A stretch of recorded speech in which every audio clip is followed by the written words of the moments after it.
sponsors, First Carolina Bank and Smith Douglas Homes. Subscribe to The Rundown at highschoolot.com. Adam Gold in studio with my man Patrick Day from the Aluminum Company of North Carolina. All right, let's paint the scenario here. I need windows, but man, I don't have 3 hours to go through the process of deciding what I need, when I need it. Can you help at the Aluminum Company? Absolutely. So, first of all, when we come out to your house to look at your windows, typical window appointment may last 45 minutes, an hour.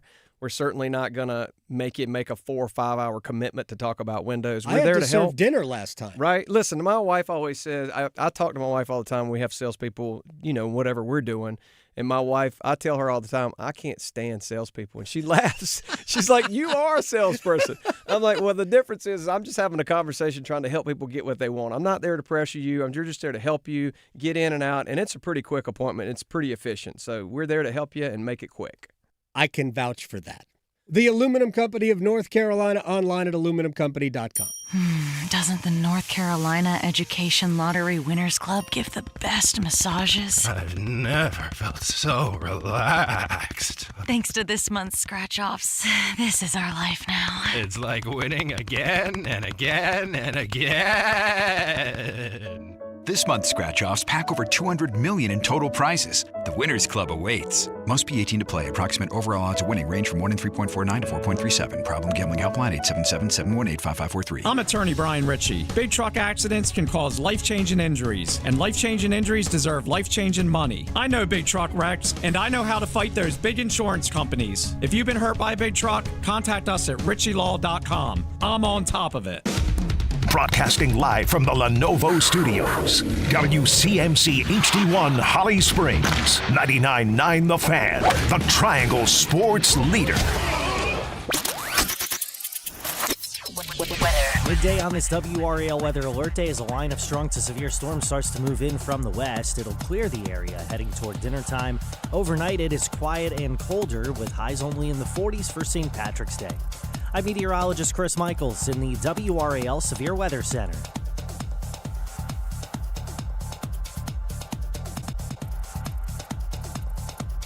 Three o'clock check of your money. Dow Jones up 416 points to 46,974. This hour of the drive is brought to you by Law Tigers. Injured in a motorcycle accident? Call 1-800-LAW-TIGERS before you call your insurance company. Case evaluations are always free, and you don't pay a dime until your case settles. Law Tigers, North Carolina's motorcycle lawyers.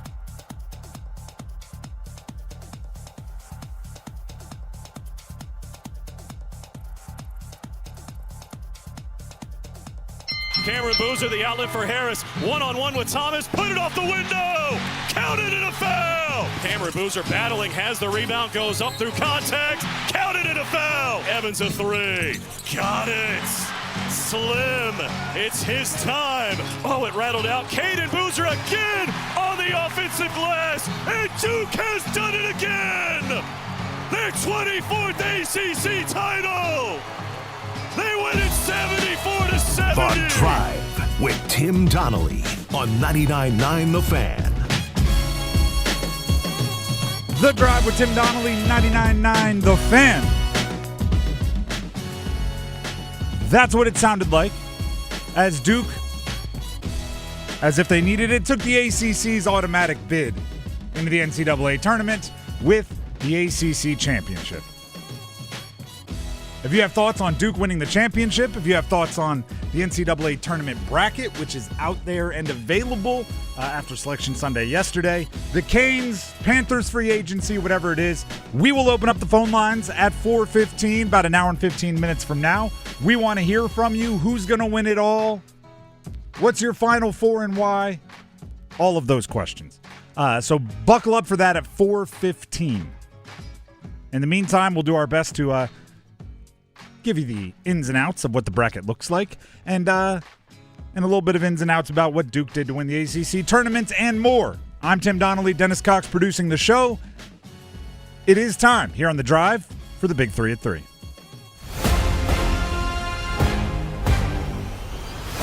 Washed it down with one beer. Duke won the ACC tournament.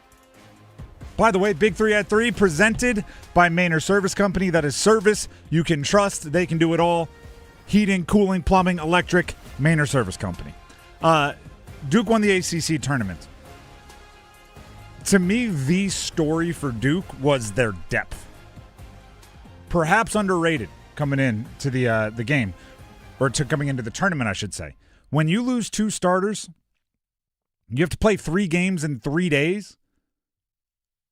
I would say a couple of them probably closer than you wanted to play, so you're just exerting an insane amount of energy. You're dealing with foul trouble in a couple different instances, and you still come out having won a much improved ACC. That's depth there that is pretty darn impressive. And to be clear, what was it, Thursday, their game against Florida State, maybe the depth wasn't there, and maybe that's why it was such a close game. Right? Caden Boozer didn't have a great game, but if you just watched them game over game, Caden Boozer, much better. Nick Hamania, much better. Right? Guys that were thrust into those roles due to injury, right? Suddenly higher usage. I'm not saying they were nobodies, but they're much more prominently featured. They improved a ton over those 3 days. And then you see plays being made against Virginia in the final that I don't think would have been made on Thursday, let alone 2 months ago. That's a heck of a job by that Duke coaching staff, because there's not a lot of time to coach between games in the ACC tournament, right? It's not like, all right, we'll fix that in walkthrough tomorrow. We'll rep it in practice the next day, then we'll be back out there. It's like, hey, we got 20 minutes and an iPad before you got to crash and start recovering. So let's fix this as quickly as we can, and they pretty much did it. They pretty much did it. And then you throw on top of that something along the lines of Cameron Boozer, ready for this, having as bad of a game as he's had all season, where he finished with 13 points, 8 rebounds, 8 assists. That's a bad game for Boozer because it was inefficient, right? He went 3 of 17 from the field, and 13 is an unusually low-scoring game for him. That's his lowest of a season, so yeah. But you throw in the 8 assists, and it's like, well, he still contributed quite a bit. But Duke dealt with some stuff. If they play the way they did in the ACC tournament, they're not winning a national championship. But they won the ACC tournament, despite everything I just said. Patrick Gongba, I think we saw how important he is. For the simple fact of Virginia blocked, every shot in the ACC tournament, but definitely in the ACC championship. And I'm not even sure if those matchups exist for Cam Boozer if Gongba's out there, because that's probably where a lot of their size is focused. And Virginia is they're giant. Don't get me wrong. They got some footers. They got some 7-footers, but they're very rarely playing like 2 or 3 of them at a time, right? It's would have been a different matchup if you had Patrick Gongba, and I assume he'll be back. That's an assumption that could come back to bite me, but I assume he'll be back for the NCAA tournament. Congratulations to Duke. Again, like I said, earning the ACC's auto bid. They earned that auto bid into the NCAA tournament. Let's get to number 2. 2 beers. It is bracket setup time. Brackets were revealed yesterday, which, by the way, get in on the madness with the fans' Basketball Mayhem Bracket Challenge. Fill out your picks, and if you beat the odds with a perfect bracket, you score the $1 million national grand prize. Dominate our local leaderboard and pocket $500 for being the best in the triangle. No cha-ching for $500? I think cha-ching for $500. There you go. The fans' Basketball Mayhem Bracket Challenge is presented by the North Carolina Courage. Take your shot. Go ahead, register now, make your picks. The bracket is out at 999thefan.com. I have a bracket in front of me. It is filled out. We'll reveal some of it later in the show, but I want to acknowledge you don't have to make decisions before you have to make decisions, right? It is Monday. You can wait on some injury news. You can wait on some of the first 4 state fans. You can wait on some of the first 4 results if you choose to. But obviously, we're going to break down the path of some of the locals. We'll start with that very same NC State team. They are playing in the first 4. How do you feel about that, state fans? Taking on Texas, a team you've already played. The winner will have the luxury of facing AJ DeBonsa and BYU in the round of 64. Here's my official take on State, and I have seen so much whining and complaining. if you finish the season the way State finished the season, you don't get to complain about having a seat at the table. Right? By the way, earned, right? Like the metrics, everything say you should be in the NCAA tournament, and you are. Now you play until you lose, just like everybody else. The way you finish the season, there's no complaining that I will put up with. You can complain, and vent to your friends and everything, but if it's, Missouri this and all of them, there's reasons for everything. It is subjective. There's no perfect breakdown. If you finish the season the way NC State finished the season, you take your chance. You take your seat at the table, and you be pleased with it. At least that's how I would handle it. UNC is a 6 seed. It is a VCU matchup, by the way, and then Illinois. This is not an easy run-through for UNC. Illinois likely waiting for whoever wins that one. They'll be taking on Penn. Even if you were watching the bracket reveal, they immediately went to, well, if Caleb Wilson was playing, they'd likely have 1 or 2 more wins down the stretch, and they'd probably be a 5 seed, maybe a 4 seed. And that's the story of it right there. That's brutal.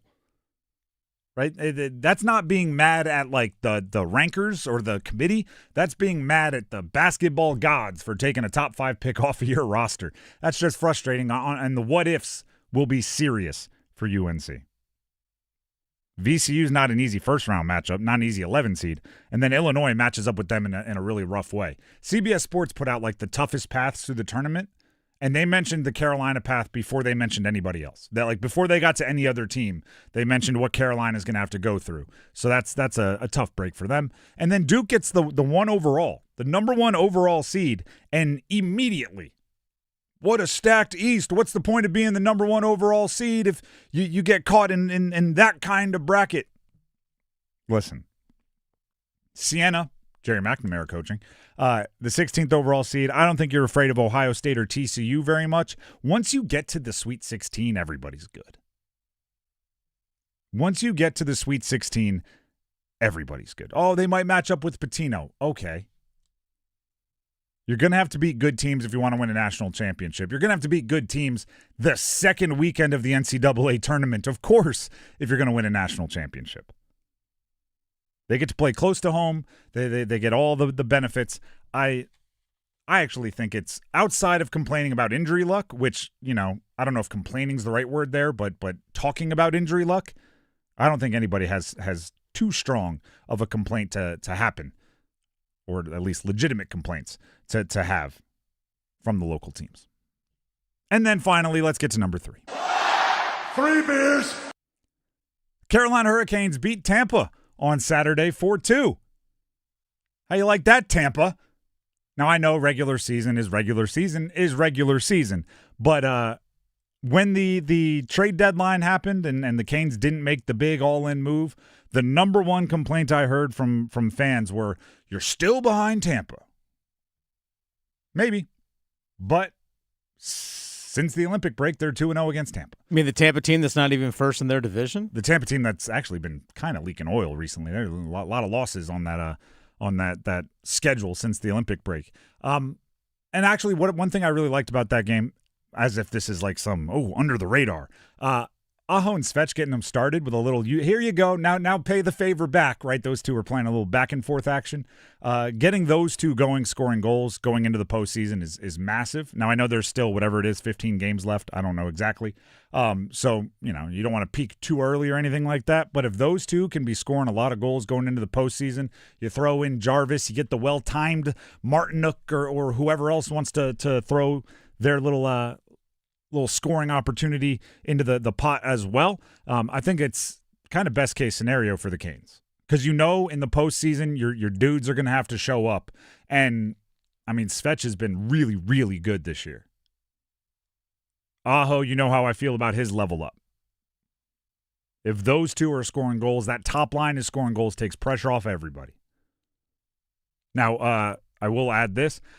They practiced today before I hope they were able to get out of town. I don't know about all the weather and everything, but the plan was for them to travel today. So they practiced this morning, and Svech was not out there on the ice. Brindamore did inform the media that Svechnikov just didn't feel 100% today, so they kept him off the ice. And not much of an update on Gostisbehere either. Trending closer, I guess was the term used. But he will not play at Columbus. There you go. Little update on the Canes. By the way, how about Jarvis dropping the mitts? How about it? That's actually, of course, Nick Delorier skated as if he might practice or as if he might draw into the lineup the day before the game. And then, the fourth line plays well, whatever. So they didn't have him in there. So then Jarvis is like, all right, if we're not dressing the muscle, I guess I'll have to take care of it. Somebody goes and, a little too physical with Aho, and Seth Jarvis says, not my fishy. Goes over there, takes care of business. Jarvis is, he is the definition of just fan favorite. Did you see the stat going around before of how long it had been since he had taken a penalty? He was like breaking records for longest active whatever without taking a penalty. To break that streak, he probably saw it and was like, oh no, can't be out there as the guy that doesn't break the rules. Watch what I do. Went out there, dropped the mitts. The Drive with Tim Donnelly, 99.9 The Fan. That is the Big Three. At 3, up next, we talk to Rob Doster, the Field of 68, all about the bracket. Stick around. Hi, Greg Talbot with Strategic Tax Resolution. Tax enforcement and defense strategies have changed a lot over the last year. After nearly 5 years, the IRS has restarted automated collections. You could be next for bank levies and wage garnishments. Ignoring the issue is not an option. Call 984-272-2600 to get protected. Do you have unfiled returns or tax debt? We work directly with the IRS and states so you don't have to. Let us use our proven strategies and experience with the IRS and state to resolve your tax issue. Qualified clients have cut their tax debt by more than 90%. How would that feel? Act now to learn the latest updates to tax relief programs. Your eligibility may not be the same. Strategic Tax Resolution. Local, trusted, A+ rated by the BBB. Call 984-272-2600. Ask for me, Greg Talbot. 984-272-2600. You've got a guy on your side. StrategicTaxResolution.com. Get relief. Hi, I'm Kamiko, the founder of Miko's Hot Chicken. When we started our family restaurant, we were also raising a family. But let me tell you, it wasn't easy. Our Chase Ink card was there to reward us on all of our business needs. Now we have a thriving location, and we're hungry for more. With the Chase Ink Business Unlimited card, you can earn unlimited 1.5% cash back on every purchase, so your business can go from here to possible.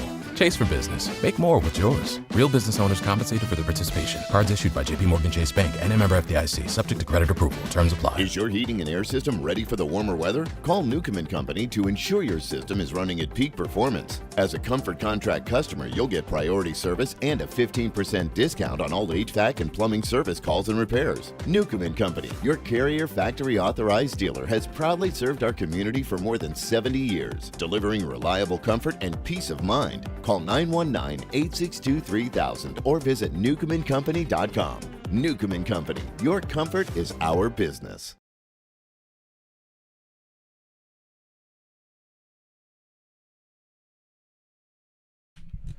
The Drive with Tim Donnelly, 99.9 The Fan. The brackets have been revealed. The seeding has been revealed. The ACC got 8 teams into the field, by the way. Not sure if we've said that twice, what they got into the field last year.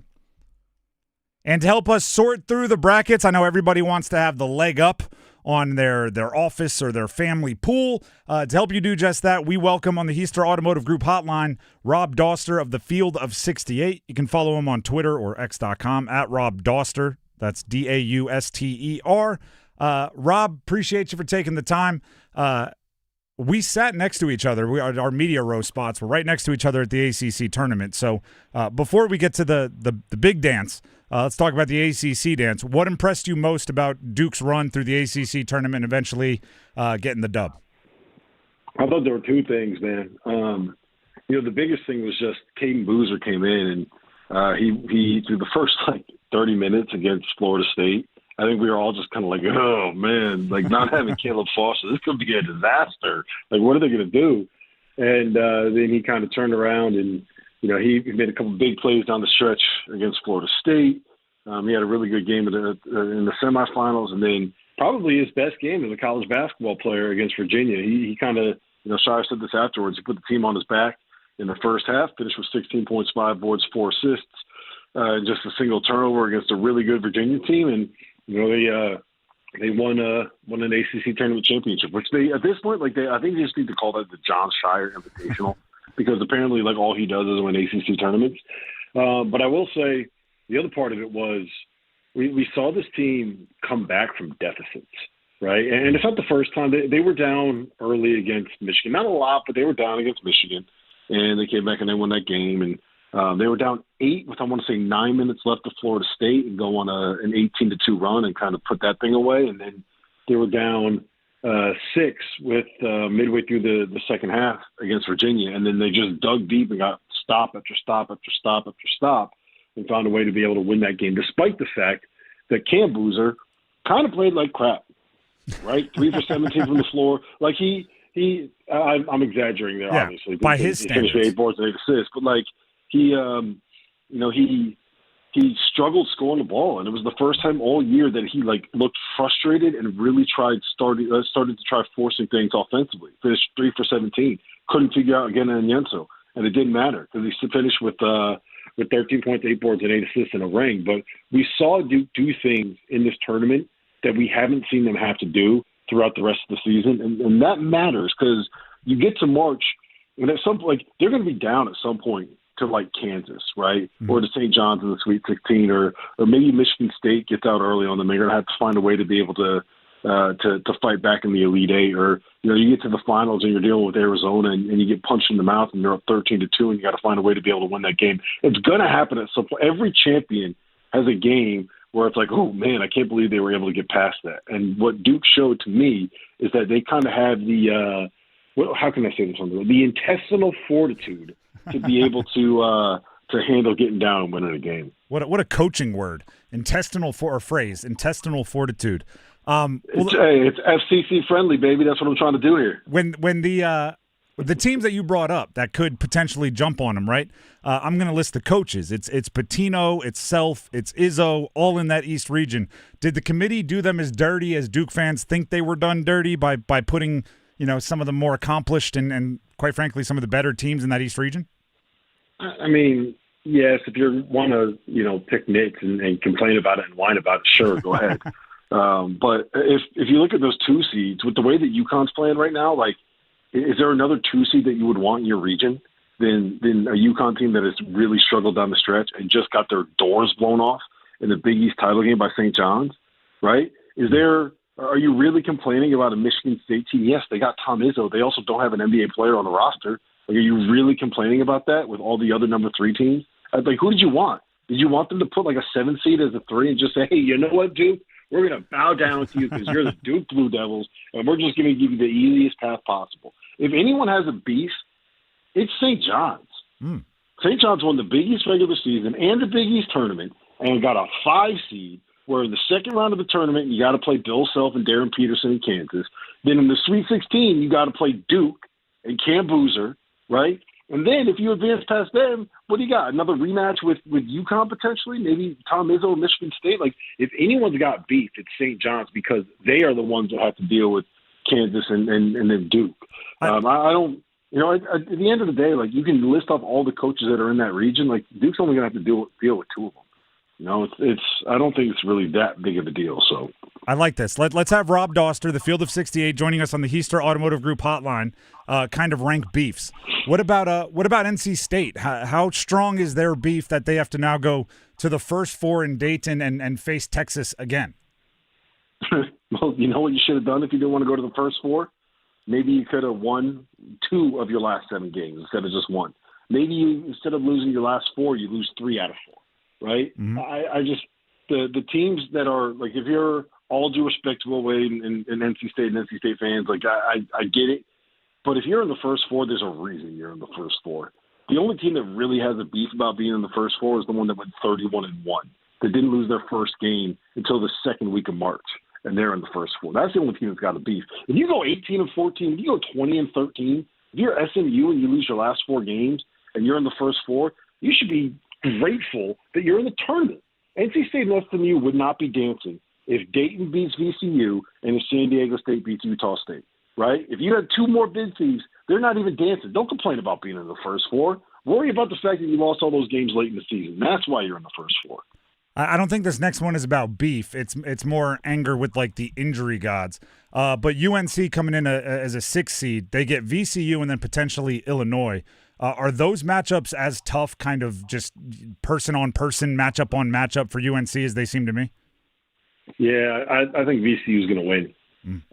It's just you got a team that is tough, physical, athletic, and big, like as big as other high major programs, and they can force turnovers, and they're going to make you have to like really beat them one-on-one in matchups, and you lose the guy that is your best one-on-one player with Caleb Wilson being out, and you got a freshman point guard or a point guard that's probably like a little bit overmatched for the spot. So yeah, UNC. I mean, but it is what it is, man. I don't think that there's a situation you would have felt good about knowing that Caleb Wilson isn't there, and it sucks, and I hate it, and it felt like we were going to have such a moment there. Like he was coming back, he was going to show up, like have his Willis Reed moment when he comes in against Duke and Cameron Indoor Stadium. Maybe something great happens there, sets you up to be like a 3 or a 4 seed and make this memorable run through the NCAA tournament. And he just kind of got his thumb stuck on the rim when he was trying to dunk, and things happen. So it's unfortunate, man. Like I hate injury. We lost JT Toppin to an ACL. We lost Richie Saunders to an ACL. It sucks when you could put together a team. I think you can legitimately put together a team of players that are done for the season, that are not available for the NCAA tournament, that could win a national championship. How many teams out there could beat, let's say, Jaelen, Lowe, whoever you want at the 2, with Richie Saunders, Caleb Wilson, and JT Toppin? And Kaysen from Michigan coming off the bench like he was for Michigan. Put LJ Kaysen out there as well. Like there's some really – put Carter Welling out there. So you can go there's your lineup. That team can win national championship. You got Jaelen Lowe, Richie Saunders, Carter Welling, Caleb Wilson, and JT Toppin. That team's winning it all.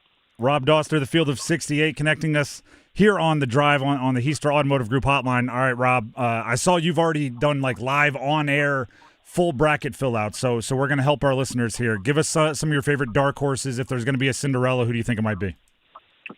I kind of, I just kind of talk down about BYU, but I think BYU's got a chance to be able to not only beat Texas, but to beat BYU. I think that's a really interesting matchup there. I think SMU, assuming that BJ Edwards actually is healthy, and this wasn't just SMU saying he's healthy because they wanted to try to get into the tournament. If he's healthy, then I think that they roll Miami, Ohio, and then I think they got a very real chance to beat Tennessee. This might be a hot take, but I think Northern Iowa's got a real shot against St. John's. The way to beat a St. John's team that wants to play the style that they play is to be able to control the glass, to be able to control the tempo, and to avoid turning the ball over. And Northern Iowa is one of the best defensive rebounding teams in the country. They don't even bother trying to get on the offensive rebound. They don't turn the ball over, so they'll be able to do those things. I don't know if they're talented enough. That's a really interesting matchup for me. And then South Florida over Louisville. I think South Florida can not only get past Louisville, I think that they have a puncher's chance against Michigan. They're talented, man. They got a point guard named Wes Enos who's wherever Brian Hodgson goes after leaving this season, he's going to bring Wes Enos with him, and that dude's going to be an all-conference point guard in either the Big East or the ACC or wherever he ends up. So I think those are probably my 3 favorite. I don't think we're going to see another like a 13 or a 14 seed win this year. I just think that the higher level teams are just too good. All right, last one for you, and again, we appreciate you taking the time. Assuming you're not saving this for some Field of 68 reveal, have you made your Final Four known, and if so, what is it? Yeah, Duke, Arizona, and Michigan, and I have Florida and Illinois in my Elite Eight in the other one, and I've gone back and forth. I think I'm going to go on my official bracket with Illinois just so I don't have all 4 number 1 seeds because I kind of feel like that's kind of lame. But I did find odds on BetMGM where you can get 12-1 that all 4 number 1 seeds are going to make the Final Four. So I think that's what I'm going to do as well. All right, little hedge there. I like it. Rob, we appreciate it. Thank you for joining us, and hopefully we're able to catch back up at some point during the tournament. Yeah, we definitely will, man. Definitely will. Thanks for having me on. And it's great sitting next to you. You're a good seatmate. There we go. Your producer, I don't know, man. He was stuck in the middle of us. I just felt bad for him having to listen to us jabber back and forth.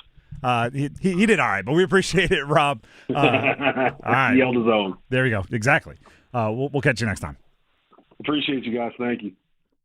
By the way, don't let Rob sell that at all. Dennis was right in the mix. He was participating with us just as much. That's Rob Doster, Field of 68. Go ahead and follow him on Twitter at Rob Doster. Dauster spelled Dauster.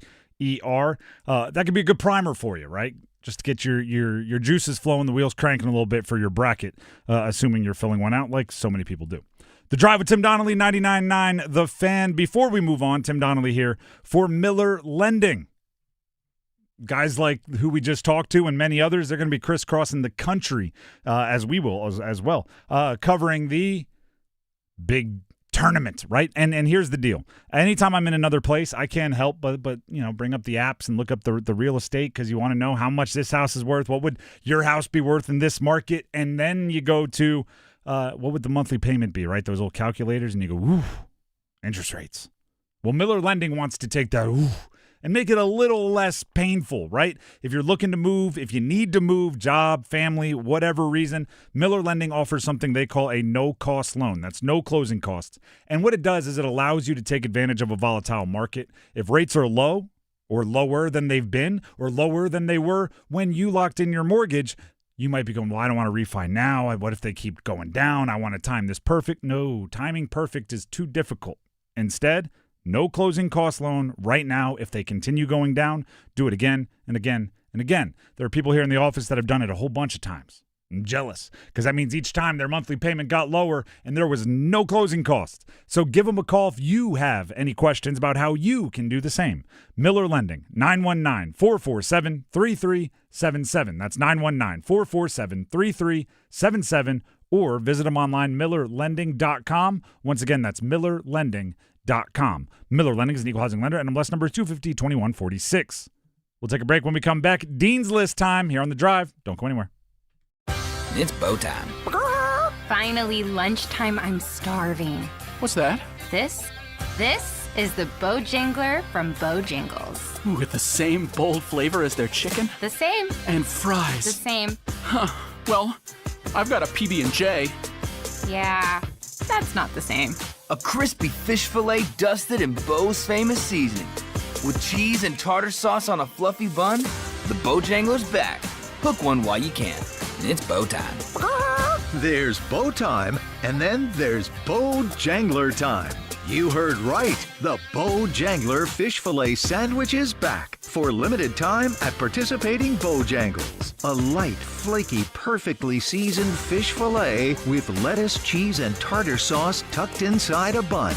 Make it a combo and add Bojangles seasoned fries and legendary iced tea. Hungry for Bojangles but in the mood for something different? Then it's Bojangler time. Hi friends, this is Mark Pons with Chapel Hill Tire. March is here and it's the perfect time to upgrade your ride.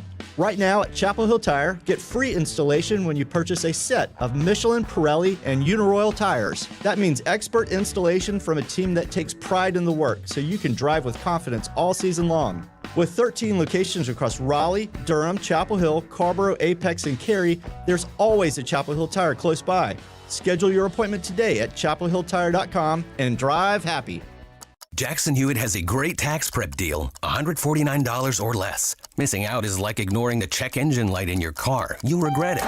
Seriously, the price is only $149 or less, no matter how complicated, so don't wait. Like when you get a password expires today alert or you're shopping online and there's only one item left. It's like your taxes are in the cart, just complete the purchase. Hurry! This deal for $149 or less is like your phone at 1%. It's about to power down. Limited time offer for new clients on federal returns. Participating locations only. Terms at jacksonhewitt.com/149. Pump up the volume. Business moves fast. Orders roll in, deadlines close in. When you ship with USPS Ground Advantage, you can keep up with confidence.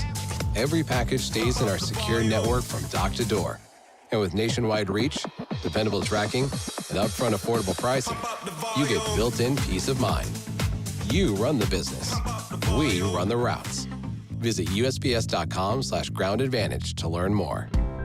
Breathe in, breathe out. The average person does that 20,000 times a day. At WakeMed, we think that's 20,000 good reasons to check your lung health by taking our free online lung health assessment. It's just a few minutes, and who knows, it could save your life. So do yourself and your lungs a favor. Go to wakemed.org today and take the assessment. Once you do, you'll breathe a lot easier.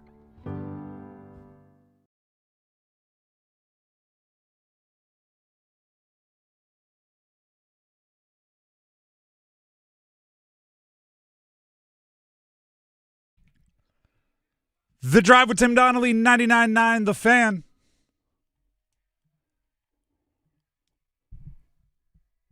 Thank you once again to Rob Doster, giving us some insights into the bracket. Rob Doster, Field of 68. You can check out that.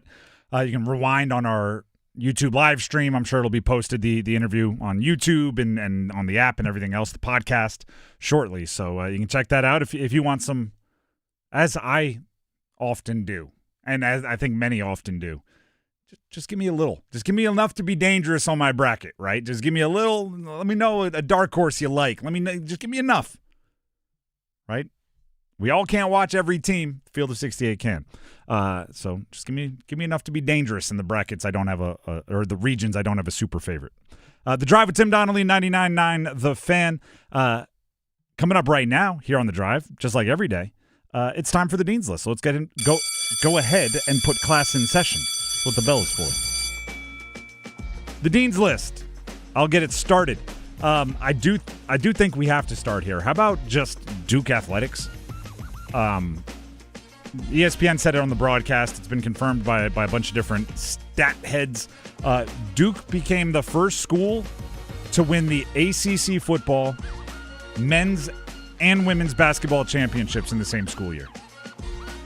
That's football and basketball, that's a pretty big deal. The ACC football is probably the biggest surprise there. ACC men's and women's basketball makes sense for Duke.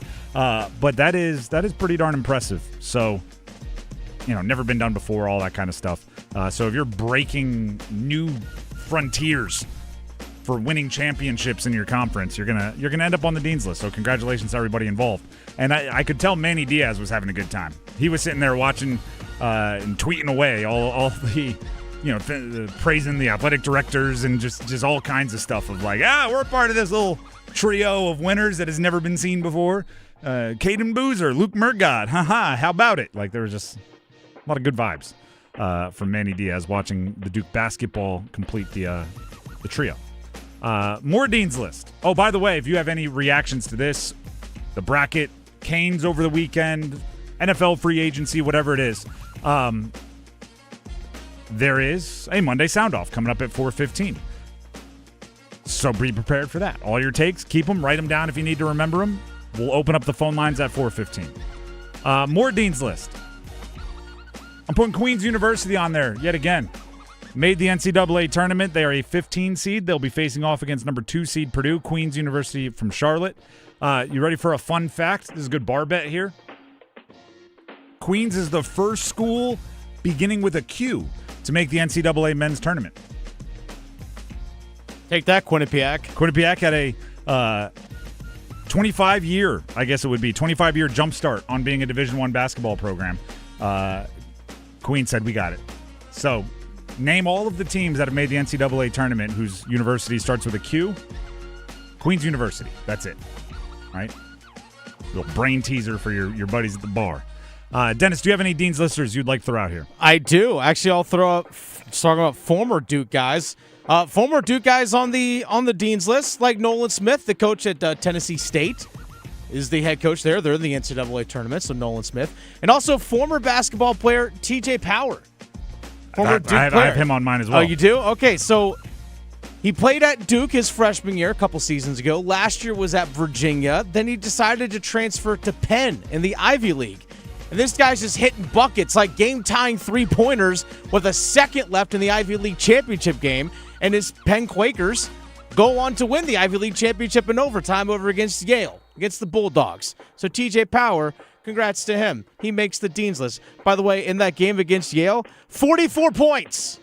You want to hear 44 points. You want to hear my fun stat for TJ Power? What's that? In his full freshman year at Duke, he had 55 total points. Yeah. In his full year at Virginia, he had 32 total points. That's in every game combined. He had 44 in the championship. That's basically his average per season prior to getting to Penn. And now he'll be in the dance. You never know. Player like that gets hot from three. That's kind of how Cinderellas are born. That's right. He was 7 of 14 from three. And like I said, hit the game-tying three-pointer with 1 second left. If I'm not mistaken, there may have been like 2 threes in the last 8 seconds. Yes, there was, including the tying one to force the overtime, and you know what happens. More Dean's List. By the way, his season average from points per game went from 15.8 to 16.8 with that one game.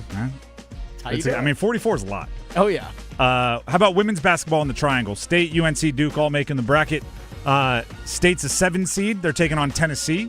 Tennessee will be a 1.5-point favorite. So that's kind of, 2 traditionally strong programs, 7, 10 seeds. They're going at it. The 10 seed actually favored. You want to hear some spreads. Number 4, UNC. Fourth seeded UNC taking on 13th seeded Western Illinois. UNC is favored by 25.5. Duke, who is a 3 seed, taking on 14th seed Charleston. Duke is favored by 30.5. So they make the Dean's List. By the way, Duke and Carolina both hosting on the women's side. True. Yes, correct. And I believe there might be some crossover on when that happens, and certain sports fans were upset. But hey, what are you going to do? NC State and UNC baseball also make the list. The latest D1 baseball rankings. NC State top 10. They're at 10th. Carolina 14th.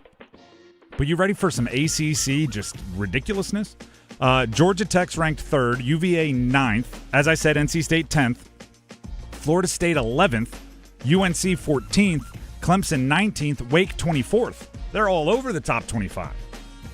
I know, it's hard to pay attention to basketball or baseball until basketball gets over, but seem to be doing pretty well. And then last Dean's List, and this probably should have been first. I have the all-tournament teams, 2026 men's basketball ACC all-tournament team. On the first team, as far as local athletes go, we have Cam Boozer and Isaiah Evans, both from Duke. Also, Sam Lewis from UVA, as well as Ugana Onyensu from UVA, and then Robert McCray from Florida State. On the second team, Caden Boozer, second team all-tournament. Would not have guessed that after seeing him on Thursday against Florida State. That is turning around your tournament. Oh, yeah, career high 16 points in both Friday and Saturday's games. That helps. Had, I think, 14 in the first half against Virginia. I was like, he is going to smoke this career high from yesterday. Slowed down in the second half a bit. But also Henry Vasar made a second-team all-tournament team, which is impressive considering, UNC didn't play a ton of games. As well as Lejeune Jones from Florida State, Malik Thomas, and Tis DeRitter from Virginia as well. Those are your first and second team ACC all-tournament teams this year. And those are your last entries into the Dean's List for today here on The Drive. We have winners and losers coming up, but first, we'll dismiss class and give you a winner right here. Maynard Service Company. Tim Donnelly here for Maynard Service Company.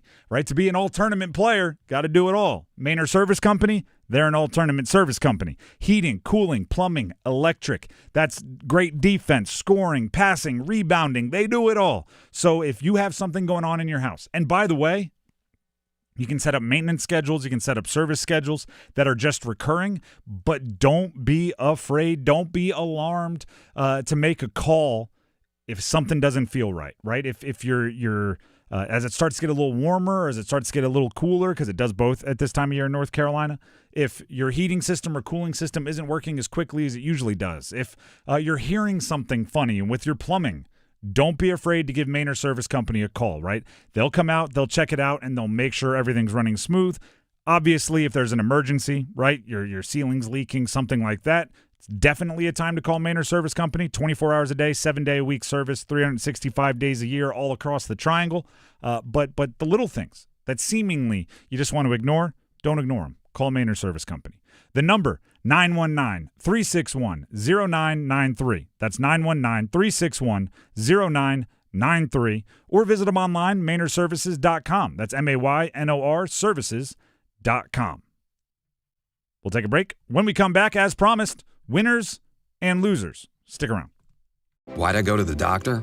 Working on the farm, my heart kept skipping a beat. I didn't think much of it. but my daughters made me get checked out. Turns out I have atrial fibrillation, which increases the risk of stroke about 5 times. Symptoms like irregular heartbeat, heart racing, chest pain, shortness of breath, fatigue, or lightheadedness can come and go. But if it's AFib, the risk of stroke remains. If you have symptoms, contact a doctor. I'm so glad I did. Visit notimetowait.com. Sponsored by Bristol-Myers Squibb and Pfizer. Listen up for big savings during Declaration of Deals Month at John Heister Chrysler Dodge Jeep Ram in Lillington. Get that 2026 Ram 1500 Laramie you've had your eye on while they're offering $14,500 off. Or pick your financing, 0% for 60 months or 2.9% for 72 months. John Heister's declaring Jeep deals too. Get $11,000 off a 2025 Jeep Wagoneer or over $12,000 off a 2025 Jeep Grand Cherokee L Limited. So get off your keister and get to John Heister Chrysler Dodge Jeep Ram in Lillington today. Texting privacy policy and terms and conditions posted at textingterms.us. Texting enrolls you for recurring automated text marketing messages. Message and data rates may apply or price stopped, opt out. Hey man, how did the date go? I had to cancel. I don't get paid until Friday. You didn't know that you can get up to a $750 paycheck advance with the current app? Where was that information yesterday? Just text them, see if you qualify. $750? Boom! And right now, they're offering a $75 bonus when you set up an eligible direct deposit. Think I should call her back? Yeah. Need money before payday? Current has you covered. Set up an eligible direct deposit to see if you qualify for a paycheck advance of up to $750. Hurry and receive an extra $75 sign-up bonus right now.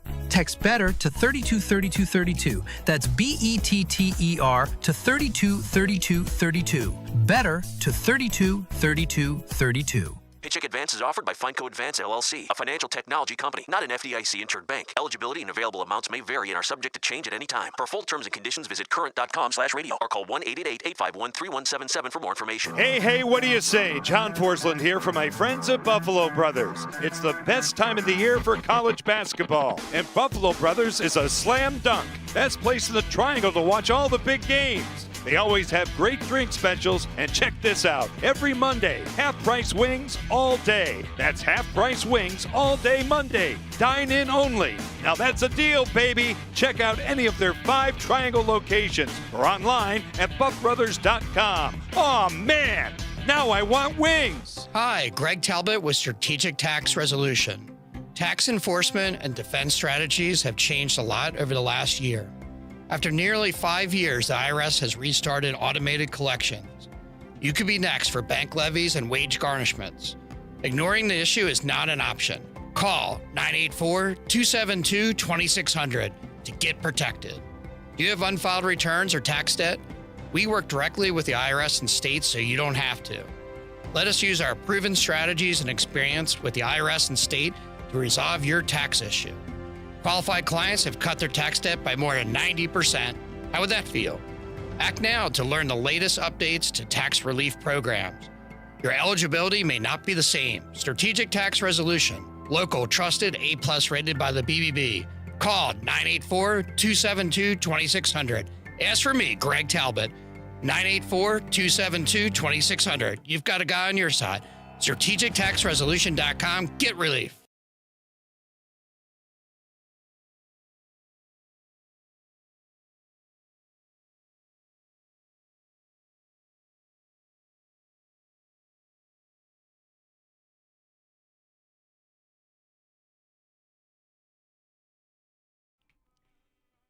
The Drive with Tim Donnelly here on 99.9 The Fan.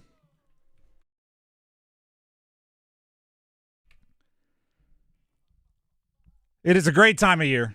It is a fantastic time of year. It is bracket season. By the way, you should head to 999thefan.com to get in on the Fans Basketball Mayhem Bracket Challenge.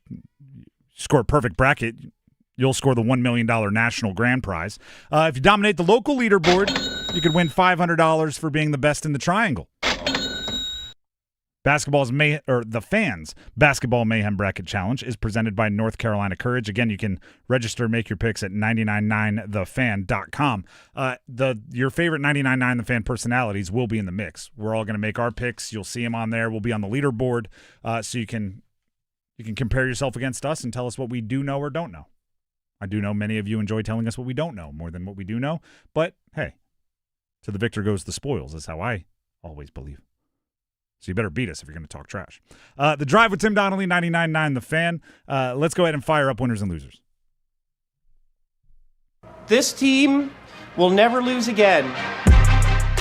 Winners and losers. Of course, more vibes and aura than who won on the scoreboard because anybody can check the box score. This is the last week of winners and losers. Who wins, who loses. We make those decisions. I'll get it started.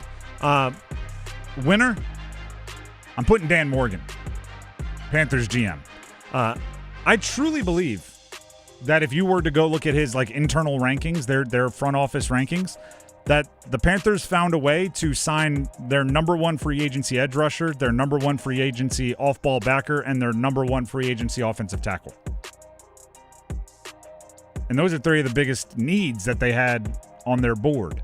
So, whether they paid too much or whether they didn't get enough term or whatever, those are to be debated. But, you can't do better than number one, right? So they did what they had to do. I give them a lot of credit. I still, I don't know if victory lapping is the time in the offseason. We'll talk about it, but still, that deserves a winner. Loser. The Oscars. Did you have any idea that the Oscars were going on yesterday? I did know, but I didn't pay attention to any of it. I'll check and see who the winners and stuff are, but I didn't actually watch any of it. I used to be really into the Oscars. I had no clue it was yesterday, and the same thing, somebody was texting, so I went and checked. I hadn't even heard of most of the movies. Really? The Leo one I had heard, I hadn't seen it. And Sinners I'd heard of. There were some out there. Sinners is fantastic. There were some out there that I had absolutely no clue even existed. I don't know. The Oscars feel like they used to be a bigger cultural thing. And then also, what are you doing going up against Selection Sunday? Awful decision. What's Selection Sunday trying to go up against the Oscars? See, the NFL isn't trying to go up against, the NFL is who you're trying to go up against. I think Selection Sunday is who others are trying to go up against. You know what I mean? The champion isn't the challenger. Either way. Winner. How about Justin Fields? Okay. He was traded to the Chiefs today, which means he gets the benched quarterback rehab stint where you go work for an offensive genius as a backup for a year, and then suddenly everyone wants to sign you again. It happens with McVay. It happens with O'Connell in Minnesota, Andy Reid with the Chiefs. And then on top of that, even better, Mahomes is out with the ACL, right? So even if Mahomes is back for week one, Fields gets the number one reps all offseason, right? He's like the dude all offseason while Mahomes rehabs. And that's just reps are what quarterbacks need to get better. I think Justin Fields, especially because it's a trade, and I don't know how much say he has over that, kind of lucked into a really good situation. I'll go one more loser, then Dennis, you can throw some in here. Bruce Pearl. Former coach of Auburn, former coach of Tennessee, former coach of a bunch of different places.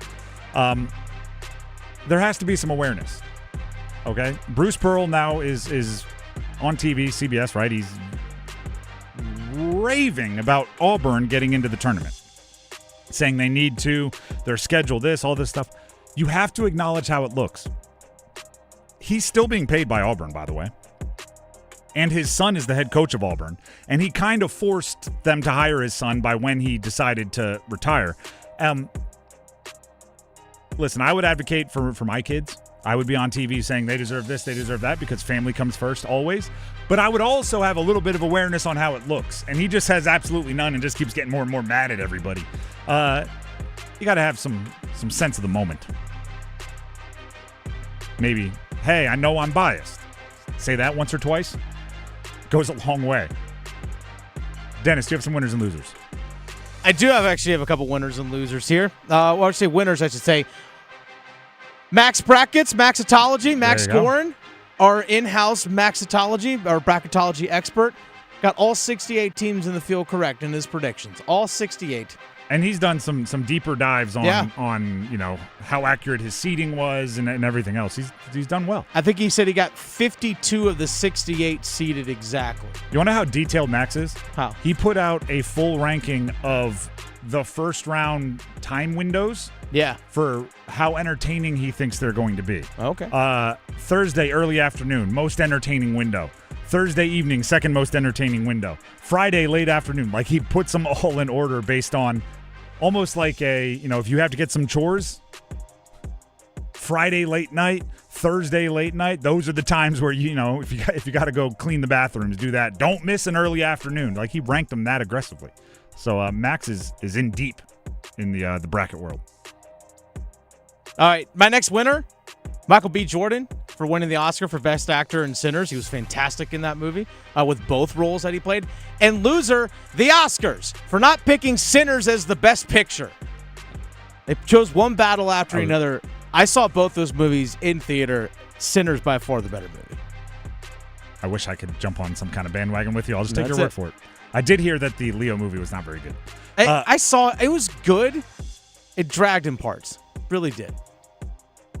Sinners was just way better. All right. Winner, how about Paul Skeens? Okay. And all Team USA pitchers and fielders. They held the Dominican Republic to 1 run. Mm-hmm. Helped Team USA make the finals in a 2-1 win in that semifinal. Apparently, it was web gem after web gem after web gem. Like, I didn't watch the whole game, but I saw the highlights, and it appears like every ball in play was unbelievably fielded. By the way, loser, can I throw World Baseball Classic in there? I don't know where to watch the games. I'm not sure where to pay attention to this. And you're trying to go up against the Oscars and March Madness?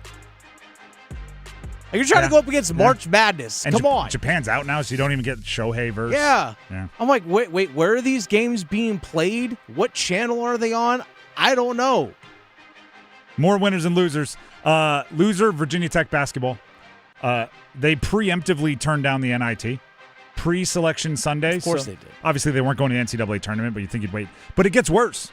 2 years ago, at the ACC tournament, Hokies head coach Mike Young was quoted saying he would, quote, never be too big for my pants as to decline an NIT bid. 2 years later, they declined an NIT bid. I've never heard an athlete in the history of college sports at the end of their career go, you know what I really wish I had? Like 4 less games.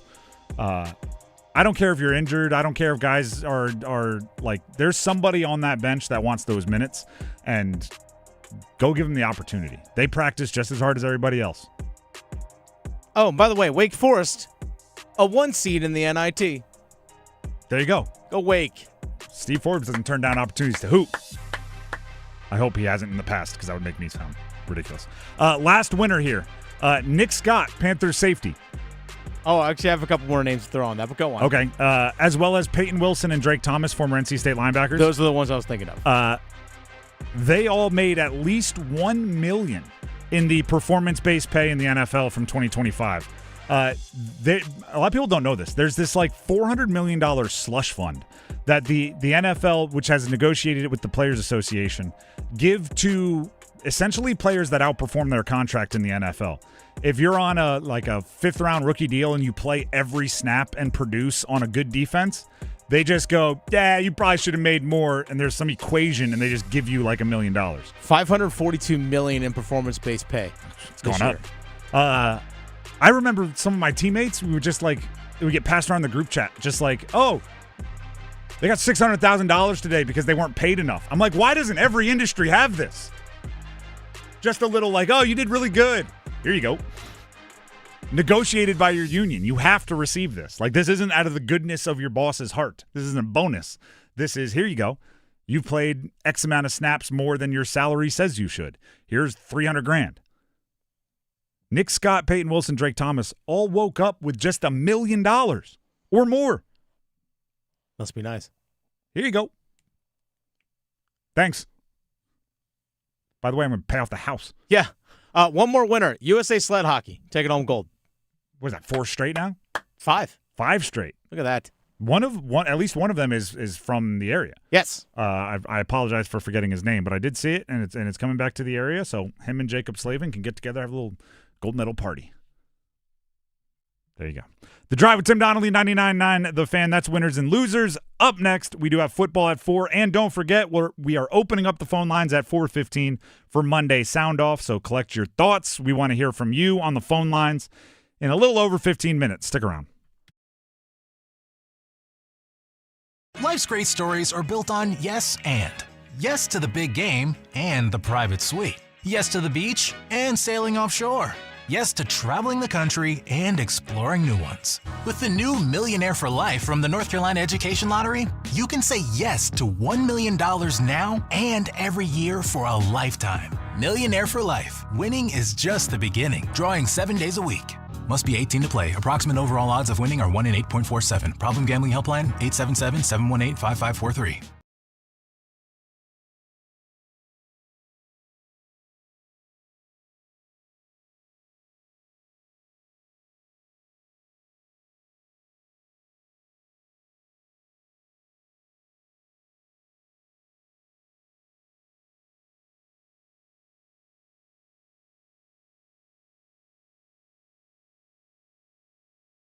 Hey, this is Luke with Newcomb & Company. We're a residential, commercial, plumbing, HVAC company who's been serving the community for over 70 years. Honesty is the biggest policy around here. You know, we take pride in everything we do, anything we touch. We're not one of those companies that come and throw it in and then you can't get a hold of them again.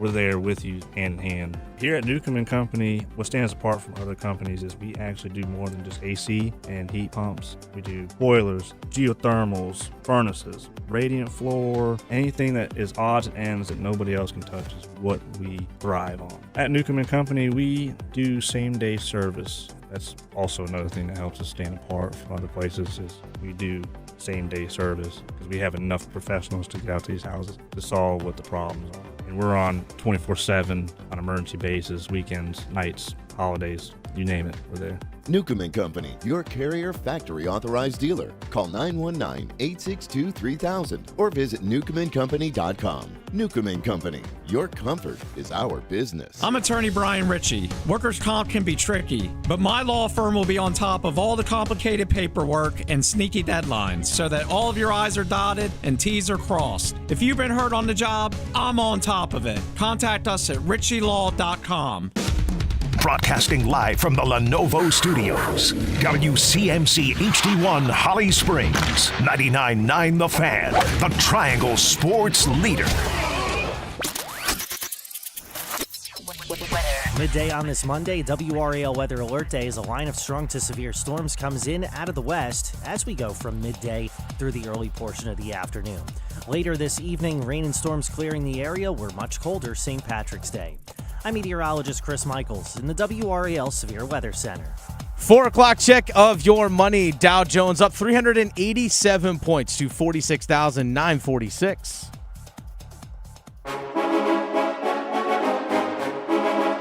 Let's move the chains.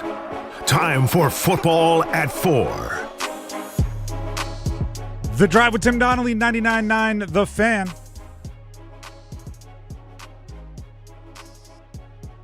Football at 4, everybody. By the way, 15 minutes from now, we'll open up the phone lines. You can talk football with us. You can talk bracket with us. You can talk Carolina Hurricanes, stretch run for the Canes before the postseason going on. Whatever you want to talk about, we'll open up the phone lines. Heister Automotive Group hotline. Bookmark the phone number, 919-860-5326. They aren't open now, but they will be shortly. In the meantime, we do talk football at 4. The breaking news of last week that I think surprised everybody was the Carolina Panthers signing Rasheed Walker, free agent offensive tackle, who there's every once in a while this happens, right? I'm not here to say it 100%, but it appears there was some kind of disconnect between insiders and analysts and what the market actually said for Rasheed Walker. Every list I could find, and over the weekend, I went and tried to find some. Rasheed Walker was a top 10 overall free agent. In many cases, the number one offensive tackle free agent. On every list, every available, every hot list, every potential impact free agent list, like he was top 10 any position, and in many cases, top offensive tackle. He signed a 1-year, $10 million deal. Most projections had him on some kind of multi-year deal at $20 million per or more. He signed a 1-year prove-it deal, essentially, with the Carolina Panthers, which lines up perfectly. Because then, after this year, if he plays lights out, you can pay him more and be much more comfortable with it because you've seen it already in your building. Or if Ike Ekwonu proves that he's back and he's ready to be the left tackle of the future like you drafted him to be, you can look at Rasheed Walker and say that this was a good business deal. You've proven your worth. Go cash in somewhere else, and we'll move on.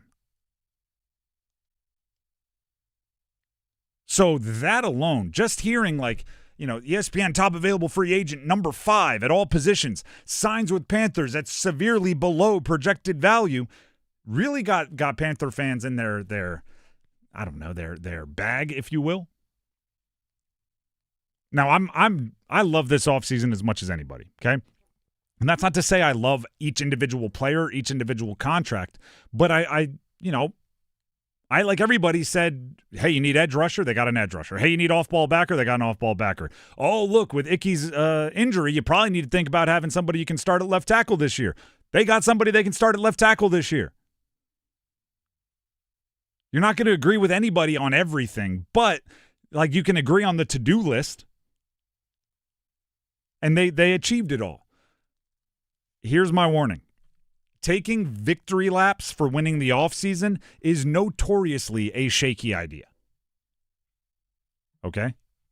I hope I am, because there was a lot of bringing up reactions to Dan Morgan being hired and everything else. And I hope everybody, including me, that was skeptical of Dan Morgan being hired because of his connection to the previous regime, going from a regime that made a lot of bad decisions and saying, they're gone, we're promoting the assistant GM.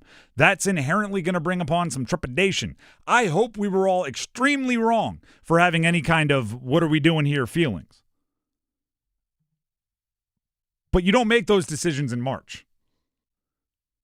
Okay? There's still a world where perhaps a Jaelen Phillips doesn't work out, and you're on the hook for what, depending on who you ask, is somewhere between a 2-year, $60 million contract in reality and a 3-year, $90 million contract in reality. You don't want to be on the hook for either of those if he's not everything and more that you think he can be. Right? There's a lot of worlds where free agency signings have gone from glitz and glamour and shiny to roughed up and gross pretty darn quick. So I'm here to say I'm as excited with what they've done as anything. But I've been around the football world long enough, and I know all of you have as well. I'm not unique in this experience to see teams have great free agency runs only to show up the next year and take steps back, and everyone's, what happened here? I thought they did so great, and it's just, it doesn't always work. I think the appropriate term would be a tremendous amount of cautious optimism. Loads and loads of optimism spent very cautiously. You don't set yourself up. With that being said, one of those tremendous optimistic, although cautious, reasons is that they signed Jaelen Phillips to a massive contract. We just talked about it. Jaelen Phillips spoke to the media earlier today, and we have some audio just to get you more excited. After I told you to slow your roll, let's pump the excitement. Jaelen Phillips on what the appeal was about going to Carolina. Here's what he had to say. I think that what the team was able to accomplish last year was extremely impressive, and I think everybody kind of recognized the organization as a contender and, somebody, a team that's up and coming. So, I think that Dan did an awesome job of, who he signed. And I'm just excited to come in and contribute to what the team was already doing in the, upwards trajectory of what the organization was doing. That's pretty good. That's what never happened, 4 years ago. Oh, this team showed signs. Oh, what they did this year made me want to be a part of it. Actually, this might be something you can absolutely praise Dan Morgan for and not worry about that, the reasons for caution like I just described. It does appear as if he's gotten rid of what used to be called the Panther tax or the Tepper tax, where it was hey, if I'm a free agent, it's going to cost X amount of dollars for me to go to any other team, but for me to go to the Panthers, it's going to be X amount plus 15%. It appears as if he's gotten rid of that. The culture looks good enough. The possibilities to win look good enough that Devin Lloyd didn't say, yeah, $15 million a year sounds good if I were going to Seattle, but since I'm going to Carolina, $18.5 million per year sounds about right. Right? The Tepper tax or the Panther tax seems to have gone away, which that is an accomplishment in its own right. I thought this was an interesting part of Jaelen Phillips' conversation earlier today, and I'll explain why after. This is Jaelen Phillips, again, big money, free agent, edge rusher, one of the top free agents in the entire class, signed with Carolina. Here he is talking about his knowledge that he can add to the production he's put on the field. I still have room to grow, obviously, as a pass rusher, and I kind of used this phrase when I was talking to the team, a couple of days ago. But just turning all that disruption into production, I think that's kind of the next step of my career. But at the bare minimum, I'm a disruptive force. I go out there with max effort, with huge heart. I'm a team guy, and I just try to bring my teammates along with me. But when I get on that field, man, it's instinctive, it's fast, and it's like I said, it's balls to the wall, 100% every time. He coined something that you will hear on this show 1,000 times. As we judge, and we will throughout the year and throughout the years, whether the signing of Jaelen Phillips was a good one or a bad one, what you will hear me say is he translating his disruption to production? And it doesn't necessarily have to be his production, but it has to be disruption to production. He collapses pockets. He chases quarterbacks out of the pocket. If his disruption is turning into sacks by him or others, bad passes, tipped passes that lead to interceptions by him and others, fumbles forced by him and others, then we're going to be super stoked as a Panther watching community. But if it becomes a whole bunch of close but no cigars, right? A whole bunch of he beats his man, pass rush win rate goes up, right? Oh, look at the bend. He got the edge. Advanced analytics love it. But it's just a bunch of quarterbacks stepping up in the pocket or making completions on the run. That's going to not be the same. Turning disruption to production is everything for Jaelen Phillips. That's the whole kit and caboodle. Jaelen Phillips, last clip we'll play for you at this moment. He obviously was in Philly. Philly has a pretty good little thing going, right? They win a lot. Their GM finds a way to pay a whole bunch of people. If you remove the A.J. Brown drama, seems like they've got a good thing going. Jaelen Phillips explained why he chose Carolina over staying in Philly. I mean, out of respect for them, I don't want to disclose what they're offering or anything like that, but they definitely did want me to come back, and that's something I knew after the season that they were going to be making a push, and but ultimately, Panthers just they came with a more attractive offer, and clearly that just shows the belief they have in me, and the belief they have in their team. They're willing to invest in pieces to try to take this team to the next level. So. It came down to it, but ultimately it was kind of a no-brainer to come to the Panthers. I bet you the 4 years, $120 million contract helped. I don't know what Philly offered, but I assume it wasn't that much. That's actually a really fun game to play. I don't even know if it's a game to play, but it's fun to pay attention to. When somebody signs just a gargantuan contract and then you ask them why they chose, and they never just say, like, oh, because it was more money than I had ever imagined in my entire life. They always have to come up with, like, well, the culture, and I love the scheme they play, and playing alongside, fill in blank with other good player on team.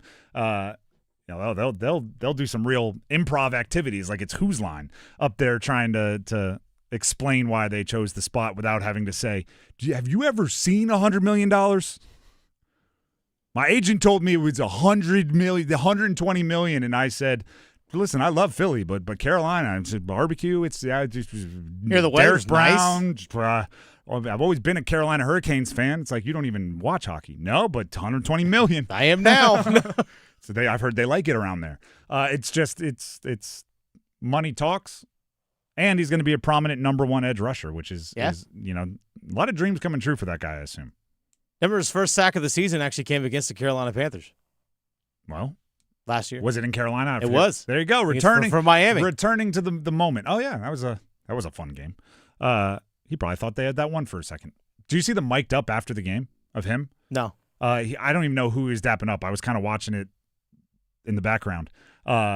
He was mic'd up, and at one point he just goes like, man, I didn't know I had so many homies on this team. Because, everyone that was walking up, he was just like, hey, hey, hey. It's like, well, you know what? Hopefully they're still around. and have a lot of friends in your new home. The Drive with Tim Donnelly, 99.9 The Fan. Get in on the madness. That's right, with the Fans Basketball Mayhem Bracket Challenge. Fill out your picks, and if you beat the odds with a perfect bracket, you score the $1 million National Grand Prize. If you fill out your picks and you dominate our local leaderboard, even if it's not a perfect bracket, you can still pocket $500 for being the best in the triangle. The Fans Basketball Mayhem Bracket Challenge is presented by the North Carolina Courage, so take your shot. Head over to 999thefan.com, register, and fill in your picks. 999thefan.com. It's time to open up the phone lines. 919-860-5326 for a little Monday Soundoff. You all right there, Dennis? Yeah. Okay. You're signaling things. 919-860-5326. Phone lines are open. But first, maybe this is what he was signaling. We have to hear from Dennis. So, Dennis, what do you have for everybody?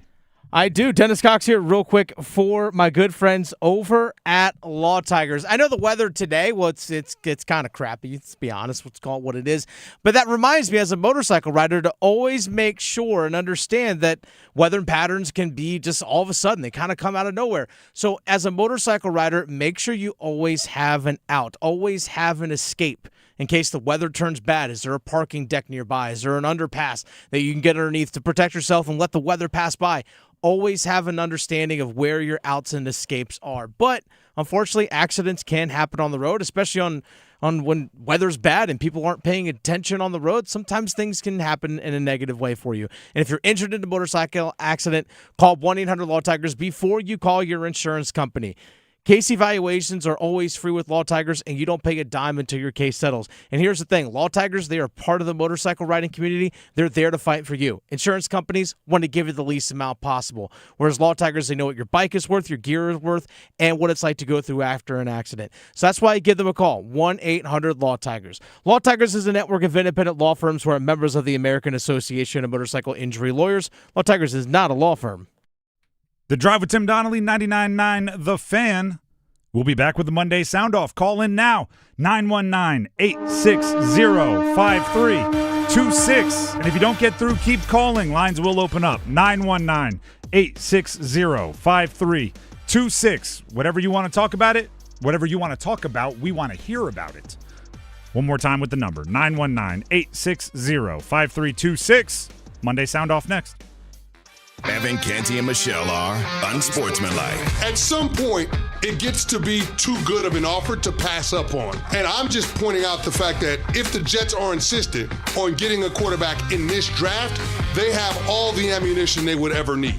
They can offer a lot of first-round draft picks, whether it's 3 first-rounders, 4 first-rounders, 5 first-rounders over the next 3 or 4 years. At some point, the Raiders have to say yes.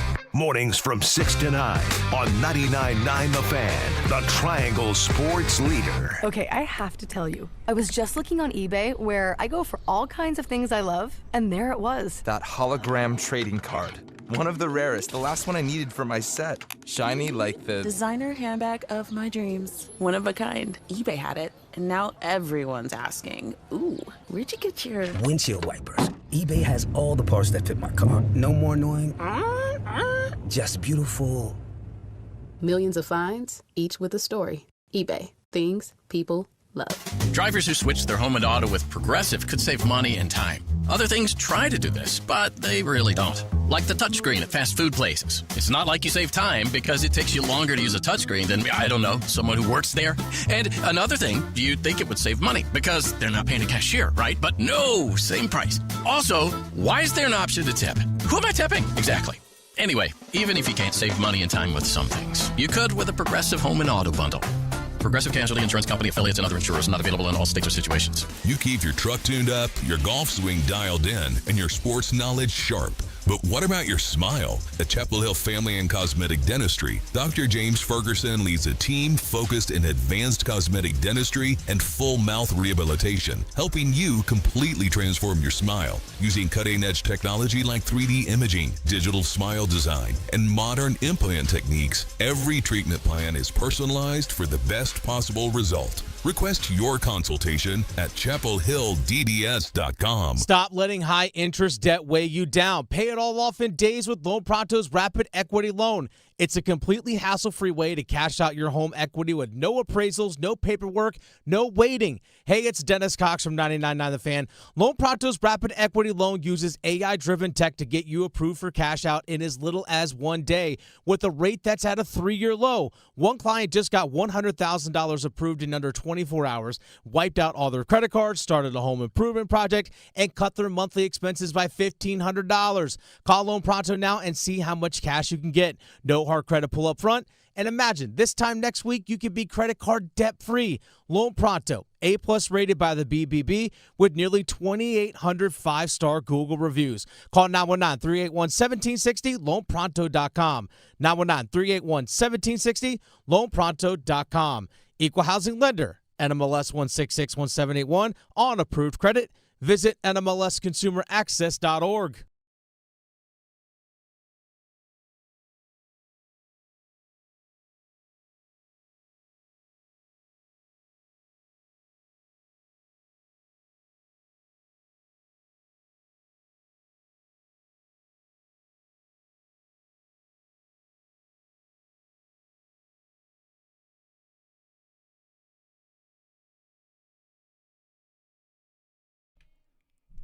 The Drive with Tim Donnelly here on 99.9 The Fan. It is time for a Monday Soundoff here on The Drive. So be ready to call on in on the Heaster Automotive Group hotline, 919-860-5326. We want to hear from as many of you as possible, so if you don't get through, keep calling. Lines will open up. Let's start with Pat in Durham. Pat in Durham wants to sound off on the NCAA tournament. You guys all picked the categories, by the way. Nothing specific you have to talk about, so you drive. Pat in Durham, I think that we just heard you say, oh, wow. You are live on air. Go ahead and sound off.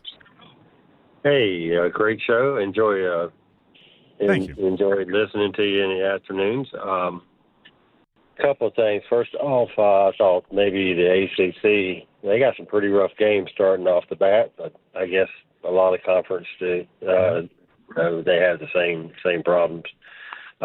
It's a shame Carolina, even though I'm a State fan, it's a shame Williams. Their big guys out. Mm-hmm. Wilson. Yep. Well, Wilson. There you go. I knew it started with a W. And but getting on State. You know, I think one of the reasons we like our coaches is honesty. It's like, you're evaluated every day on everything you do. And, he just lays it all out there, and there it is. If you want to believe it, fine. If you don't, if you want to get mad, that's your choice. But I'm just wondering, does Texas have a lot of big men, and do you think that we're going to be able to keep them under 100 this time? All right. I appreciate the call. I will say this about Will Wade. He is so honest that I think some almost didn't think he was honest, if that makes any sense. If you go back, I don't know, a handful of games ago, I don't know exactly when, somebody asked him about the NCAA tournament, and he was like, we'll be lucky to get to Dayton. We lost to Georgia Tech. And I think most took it as like this big overdramatic, like, oh, he's trying to rile his team up. I think part of him was like, no, we'd be lucky to get to Dayton. And he's kind of, now that they're in Dayton, like, I've been talking about it for a few weeks. Why is everybody surprised? Listen, I do, when it comes to the Texas matchup, and I know that the last time they played, it was, 102 to 95, whatever it ended up being. That Maui run by State, the entire Maui Invitational, was some of the worst basketball they've played this year. It was early on. I don't think they really knew what they had going. It was really the first struggles of Darian Williams. He had scored in most of the non-conference games leading up to that. So I don't think there's a lot you can take away from that game way back in mid-November in Maui for what they're going to do now here in March in the NCAA tournament. So I think there's just a kind of fresh slate as much as you can for a non-conference rematch like they had. ACC did get 8 teams in, though, by the way. They all don't have tough paths. I think the ones around here are complaining quite a bit about the path they have to go on. But when you get 8 teams, some are going to have tough, some are going to have easier. Right? You're all over the bracket. That's good for the ACC. Let's go to Jamie and Benson, wants to sound off on Duke basketball. Jamie, welcome to the show. Happy to have you. Go ahead and sound off. Hey, man, I appreciate it. I know y'all are busy, so I'll keep it short and sweet. But I'm wondering if I'm wrong or if I'm wrong about being the overall number one seed. You're supposed to get awarded in a type of way. Of course, I'm a Duke fan, but man, you got Duke, St. John's, Kansas, Michigan State, UConn, Ohio State could beat anybody if they wanted to, but I mean, I just don't get it, and I was just trying to see what y'all thought about it.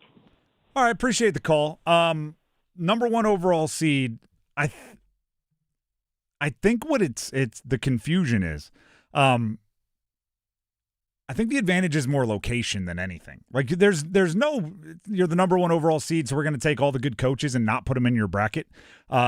I think it's more like you're not going to travel, right? You get to your fans get to be able to drive and all those sorts of things, which Duke pretty much does have. Yeah, I guess you could take, like, you know, it could be, 3% easier. It's, you know, we had Rob Doster on earlier from the Field of 68, and he was pretty adamant saying, like, listen, all those great coaches, you're only going to play 2 of them max, right? The way a bracket works is you don't face it's not like a Dennis, give me the wrestling thing where there's like 30 different wrestlers in a battle royal. It's not a battle royale. Royal Rumble. It's not a Royal Rumble where you're fighting everybody else in your region, right? You fight them one at a time, and they eliminate themselves before they get to you. So it's like, oh, you got Izzo and Patino and Self, and it's like, well, you might have one of those. Like there's no guarantee you're going to face all of them. You know what I mean? So, and Hurley, and as Dauster pointed out, like, you might want to face Hurley and UConn. They're kind of getting beat up recently. So it's not, I don't think there's as much reason for complaining as I've heard. I think most of your attention should be pointed towards Patrick Ngungba and if he plays or not. That's the most important thing for Duke that I see developing. Let's go back to the call-in line. It is a Monday sound-off, 919-860-5326. We have friend of the program, Linda in Roanoke. Of course, she wants to go ahead and sound off on the Carolina Hurricanes. Linda. Well, you know I'm going to sound off on the Hurricanes. I really think this is their year. You want to explain why? Why you have that feeling? Well, if everybody can stay healthy, that's going to be the key. But I think Freddie's doing good. Rusty's doing a little better these days. I'm anxious to see what the new guy's going to do, or if and when they ever get him into the lineup. But yeah, all right. I just got a gut feeling. Well, I have a feeling that the new guy, when he gets in there, is going to do a lot of what Jarvis did this past week. Did you see Jarvis drop the mitts? I didn't see it, but I heard it. I was listening on 99.9 The Fan, and I'm like, all right, you go, Jarvis. That's absolutely the appropriate response. Linda, you know we're big fans of you. We appreciate you for joining the show. Thank you. I love to listen, and I'll see you in a little less than 2 weeks. There you go.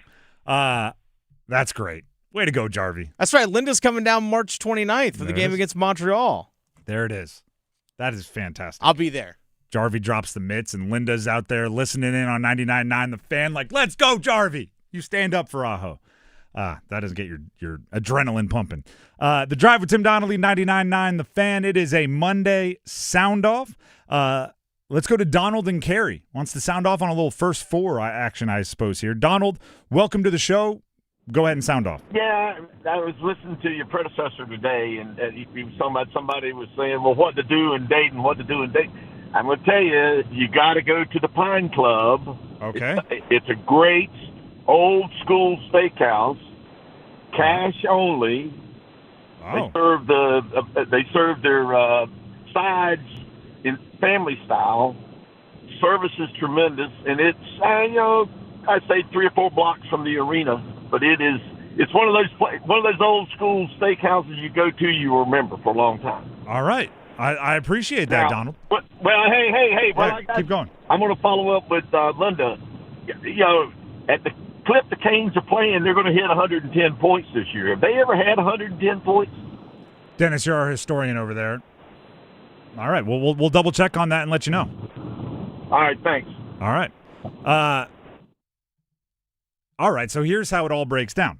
The reason why Donald was calling in with suggestions in Dayton is because NC State is playing in the first 4 in Dayton, and I assume Adam, who was on this station prior to us, was talking about, like, what do you do in Dayton if you're going out there to catch the game and, you get there a day early. I guess the Pine Club Steakhouse would be the place to go, according to Donald, if you're looking to do some cool things. Dennis, have we figured out the 110 Not question? yet, but I'm on it. All right. I assume Dayton. Every town, people talk down on, like, smaller cities. Every town has some cool stuff. I would imagine that, like, a steakhouse 2 or 3 blocks from the arena, probably pretty booked up around first 4 time. That's going to be a busy place. You might have had to get those reservations in already, but you never know. Can't hurt to ask, right? Can't hurt to ask. Or maybe you know somebody, a bigwig in Dayton, that can pull some strings for you. The Drive with Tim Donnelly, 99.9 The Fan. Ooh, we have somebody from South Carolina on the line. Tim, great first name. From South Carolina, wants to sound off on the Carolina Hurricanes. Tim, welcome to the show. Go ahead and sound off. Hey, Tim. First off, go Canes. If I'm not mistaken, 2023, the Jake Gensel year, we lost to the Rangers. I think we had 113 points in the regular season. That is correct. I was actually at the game on Saturday night in Tampa. Great showing from the team. There was actually quite a few Canes fans there, so shout out Caniac Nation. Nice. Jarvis dropping the mitts, definitely got the barn buzzing. Sveshnikov looked awesome. Freddie's been really good recently. I called in the last couple of weeks with my concerns about Andrei Vasilevsky in the Lightning, so I definitely love seeing us win that game on Saturday. What I want to ask you is, if you were Rod Brindamore, I think I know what Rod Brindamore's answer would be, and it would be Freddie. But how would you handle the starting goaltender situation if Game 1 was tomorrow night? Thanks. Go Canes. I appreciate it very much. If it were tomorrow night, I think I'd lean Freddie just because he's in better form at the exact moment. But so there's, like, I guess my official answer. But I am a big fan. I actually just a friend asked me some questions about bracket stuff today, and I responded with this exact kind of sentiment. I'm a big fan of not making decisions until you have to, right? I gather as much information as you can. So I'm not making a decision on who my goalie 1 is in the postseason until I see how the rest of the regular season plays out. Just like, I reserve the right. I have a bracket filled out in front of me, but I am going to keep that fluid until Thursday, right? If I hear news on an injury, if I hear news on something else, like, there's no reason for you to lock it in to the point where you can't edit it until you are no longer allowed to edit it.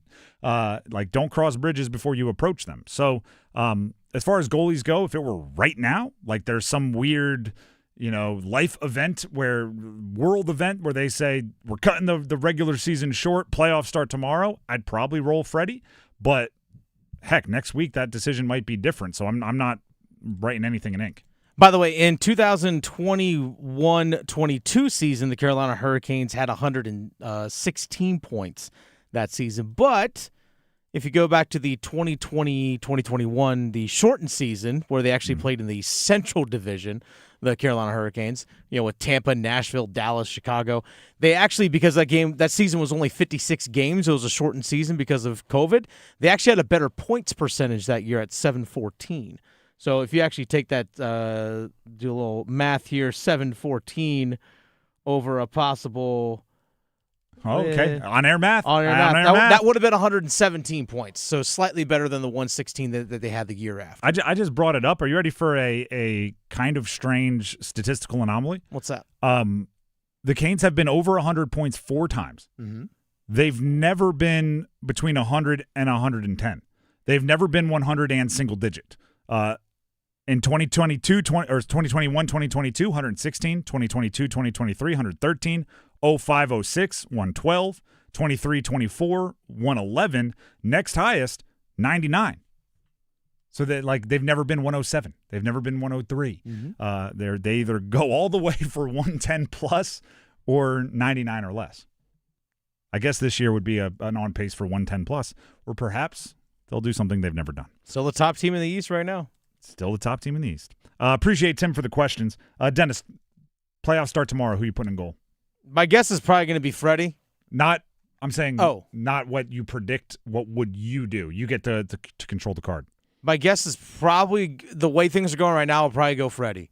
Because Freddie is playing a little bit better, knowing that I can turn to Bussy if needed. There you go. Appreciate Tim in South Carolina for the call and the question. Next up, we have Tom in Fuquay. Heister Automotive Group Hotline, 919-860-5326. Open for your calls. We go to Tom in Fuquay. NCAA Tournament Soundoff. Tom, welcome to the show. Go ahead and sound off. Appreciate it. Yeah, I want to sound off on Duke, and I'm actually a St. John's fan. I kind of pull for Duke a little bit just out of the local teams.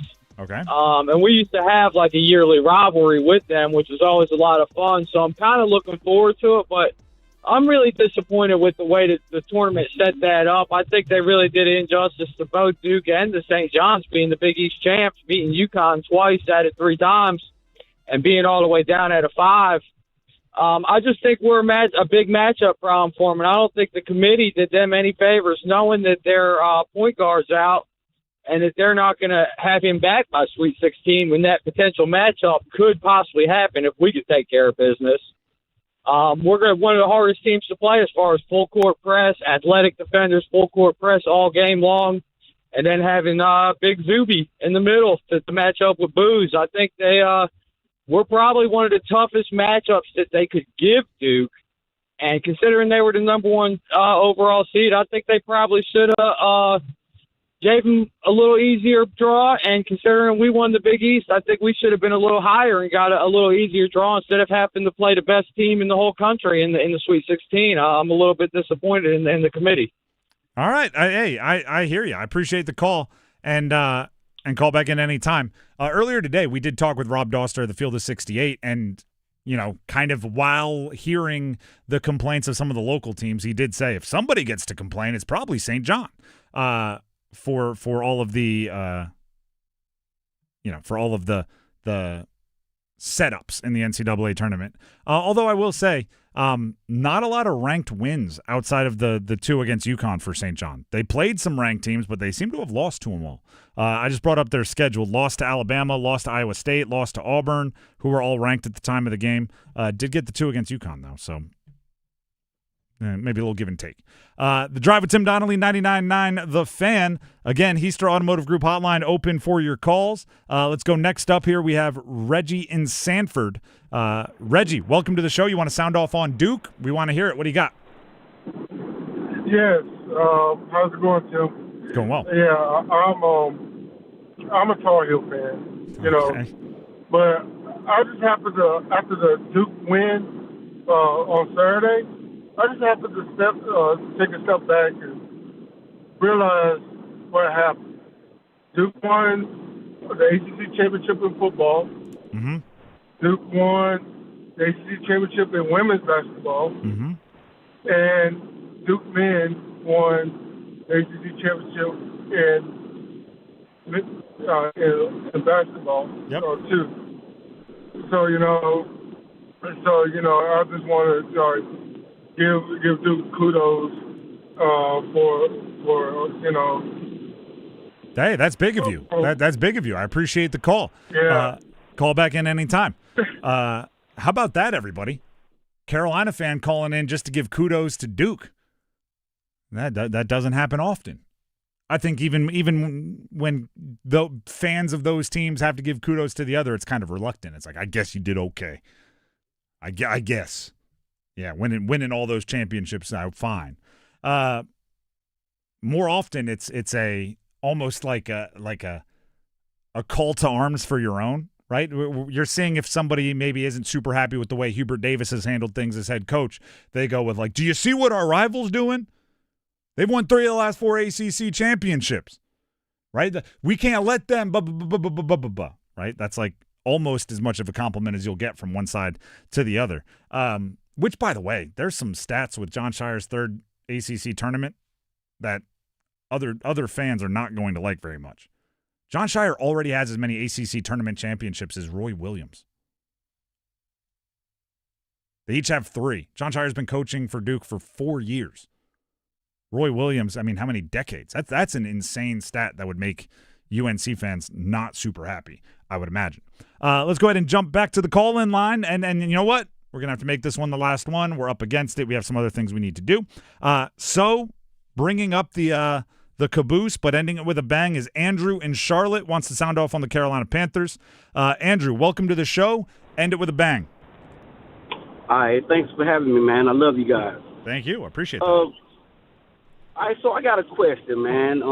Actually, your opinion.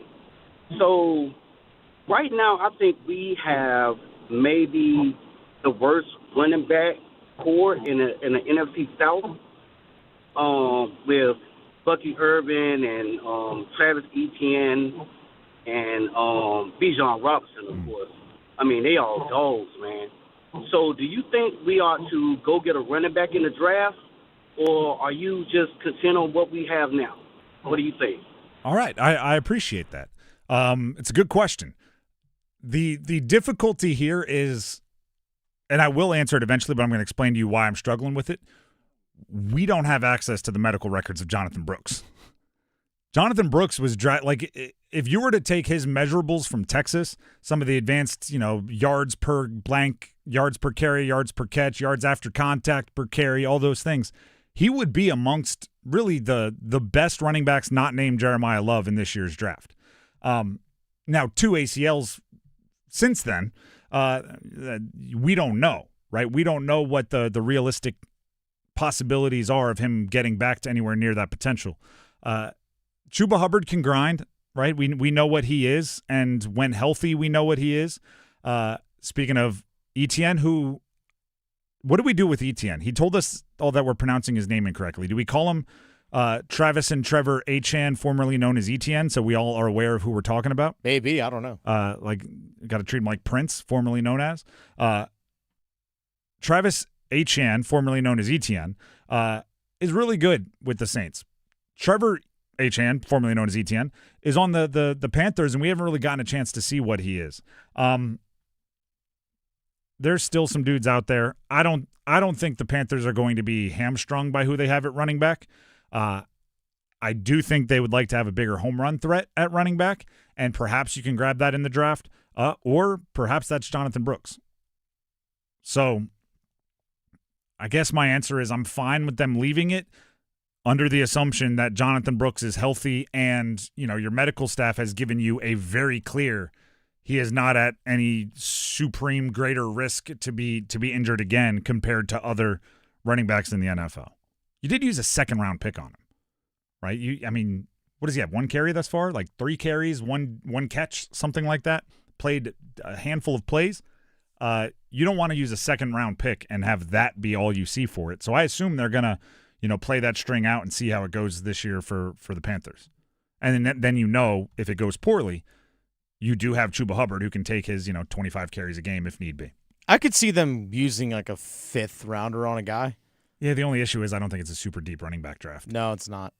You might be able to get some speed, but I think you'd be sacrificing a lot of running back traits if you just want a home run, like a fast 40 guy. I always feel like there's always a veteran guy that's been in the league for 5 years that's sitting there waiting at the beginning of training camp. Be like, all right, 1 year minimum deal, this guy. I mean, there's like a Brian Robinson Jr. out there right now. Exactly. Something along those lines. You don't know how much overlap there is between guys like that and Chuba. But we'll see. We'll see. I acknowledge that running back is probably the least flashy of the offseason kind of setups for the Carolina Panthers.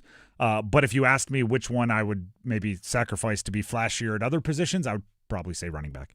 The Drive with Tim Donnelly, 99.9 The Fan. Thank you to everybody that calls in on a Monday sound off. I'm aware that there's some weather warnings and everything going on. So, maybe a few less people out there on the road, but you guys always show up for us, and we're greatly appreciative of it.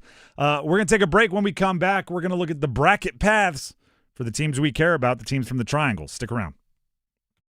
Move your sports day forward. They say hope isn't a strategy, but during college basketball conference tournament time, it's a fact.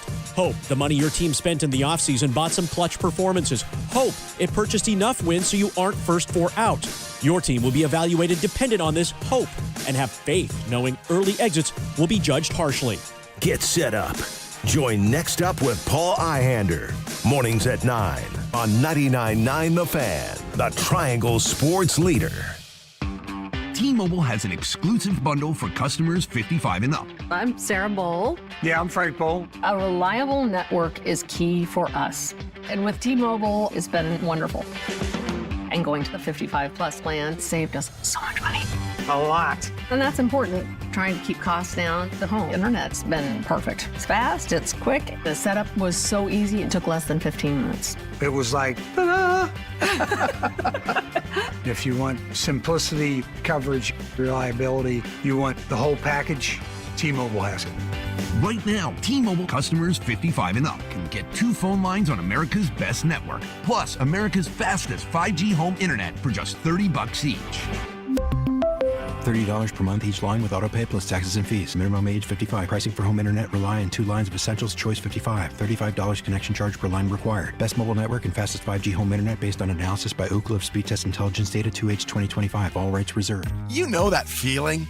That confident, swaggerific feeling that says, look at me, world, I know stuff. Own that feeling with PlaySmart, a fun new go-to resource from the North Carolina Education Lottery. With PlaySmart, get to know the odds, learn tips, set limits and budgets, and make the most of your play. Awesome feeling, right? Right. Play smart, the way smart players play. Visit ncplaysmart.com. Must be 18 to play. Problem gambling helpline 877-718-5543. This is the sound of Jack, buzz cutting his way to a small fortune. To Jack, every time he cuts his own hair, that's $50 right in his pocket. If Jack sees DIY buzz cuts as a saving strategy, Wells Fargo is right behind him. And with their mobile app, tracking his savings is easy. Oh, ouch. However you make money work, we can work with that. Mobile carriers' message and data rates may apply. Wells Fargo Bank, N.A., member FDIC. Hello, I'm John Heister for John Heister Chevrolet in Fuquay Arena. And you know, people are asking us, how are you selling so many cars all of a sudden?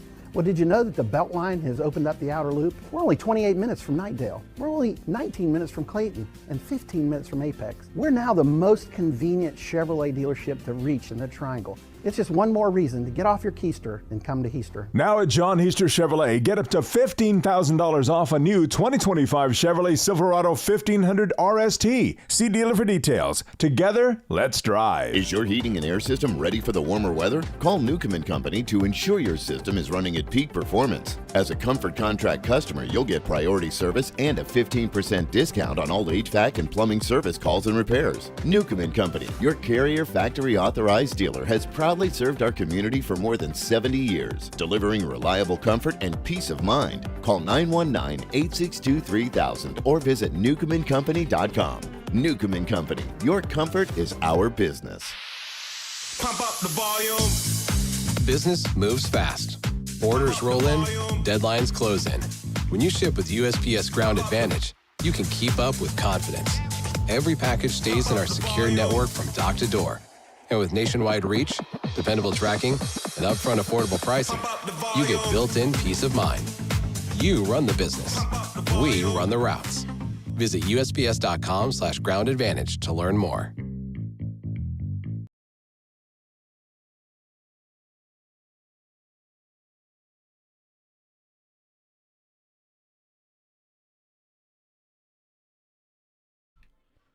The Drive with Tim Donnelly, 99.9 The Fan. Brackets have been selected. Or the selections have been selected. Whatever. Selection Sunday was yesterday. So the NCAA men's brackets have been out, and they've been dissected every which way. If you look at the teams that we've covered all year, right? NC State, Carolina, and Duke. There are different conversations about each of them. And I think it's worthwhile to go through them. And we'll start with the lowest seed and work our way up. NC State's headed to Dayton, where they will face Texas, a team that they faced earlier this year out there in Maui at the Maui Invitational. There are some reasons why I think State fans are upset, and perhaps rightfully so, right? It's a non-conference rematch, which the committee says every year they try everything they can to avoid. The first four does make it a little bit more complicated because you don't want to take a team that doesn't deserve to be in the first four and put them there just to avoid rematches. The Texas thing, you already played them. Can we hold them under 100, as the caller asked earlier? I really don't think there's a ton similar about these two matchups. Other than, I guess the coaches have a slightly more advanced starting point on their scouting reports. They played in November in Maui. It is now March, and they're playing in the NCAA tournament. Those are not apples to apples. And I've said this, I'll say it again and again and again. With the way NC State finished their season, I don't think there can be any complaining about seeding or matchups or having to go to Dayton or anything like that. When you finish the season the way State finished their season, there's one thing you should be hoping for: the ability to control your destiny. A seat at the table, right? An invitation to the dance. If you're let in the door, anything is possible. There are teams that have gone from the first four to the final four. That's the chance you have. That's the chance you have. And you I guess, made good on one of Will Wade's promises, right? You're going to be an NCAA tournament team. You are. You're an NCAA tournament team. I would say this should be motivation, but it seems like every time this team faces some kind of hardship or faces some negative publicity and everybody says, this should wake them up, it doesn't really wake them up. So we'll see. But no, you're in the dance. Be happy about that. Last year, you didn't make the ACC tournament. Who cares if you're one of the last teams into the NCAA tournament this year? It's a massive step in the right direction. And we have seen teams reach the Final Four that played in Dayton. First four to Final Four is a really fun trip. And with every game you play, there's like financial windfalls and things. You win a game in Dayton, you get the benefits. Now, UNC getting the 6th seed, where they are going to be matched up with VCU and then potentially Illinois if they can take care of business against Penn in that first weekend. They're getting VCU in the round of 64 and then potentially Illinois in the round of 32. That's a tough draw, right? I said this earlier. CBS Sports, who obviously is very connected to the NCAA tournament, they put out a list of the toughest bracket draws, and they wrote a whole bunch on North Carolina's draw before they mentioned any other team's draw. Like, it was the first thing top of mind. I'll give you some of the highlights. They only have to travel 90 minutes from Charlotte and even closer to the North Carolina mountains. The Tar Heels should have a partisan crowd for the Greenville Regional, but this draw is a headache, is how they started. That's a tough one, right?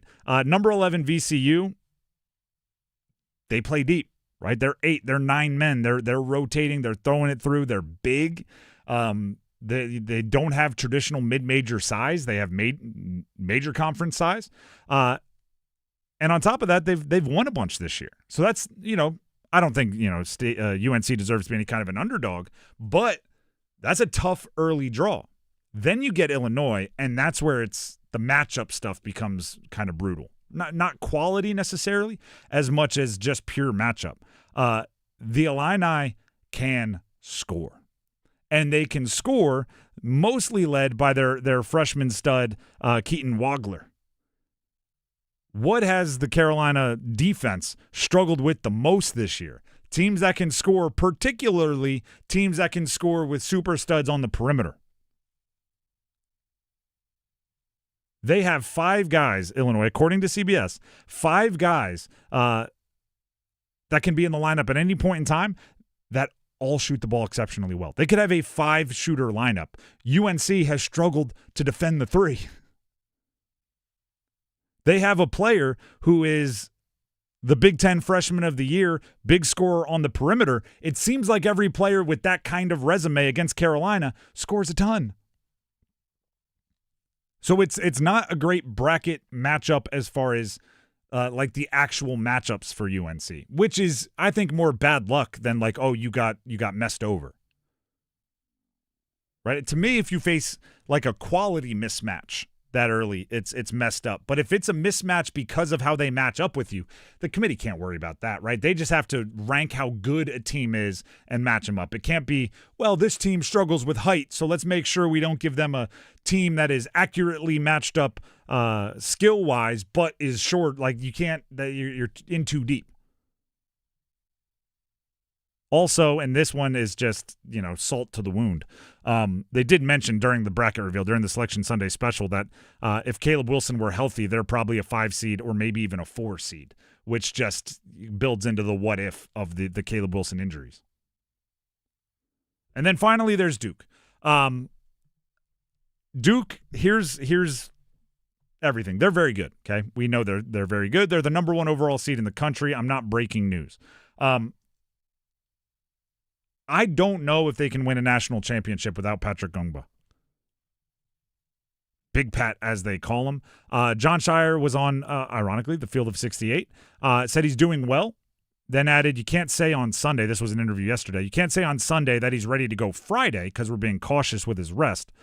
This weekend, we started to ramp him up with some of the treatments and some of the things he's doing. He's not doing anything on the court yet. We'll make the decision as we get a few days from now.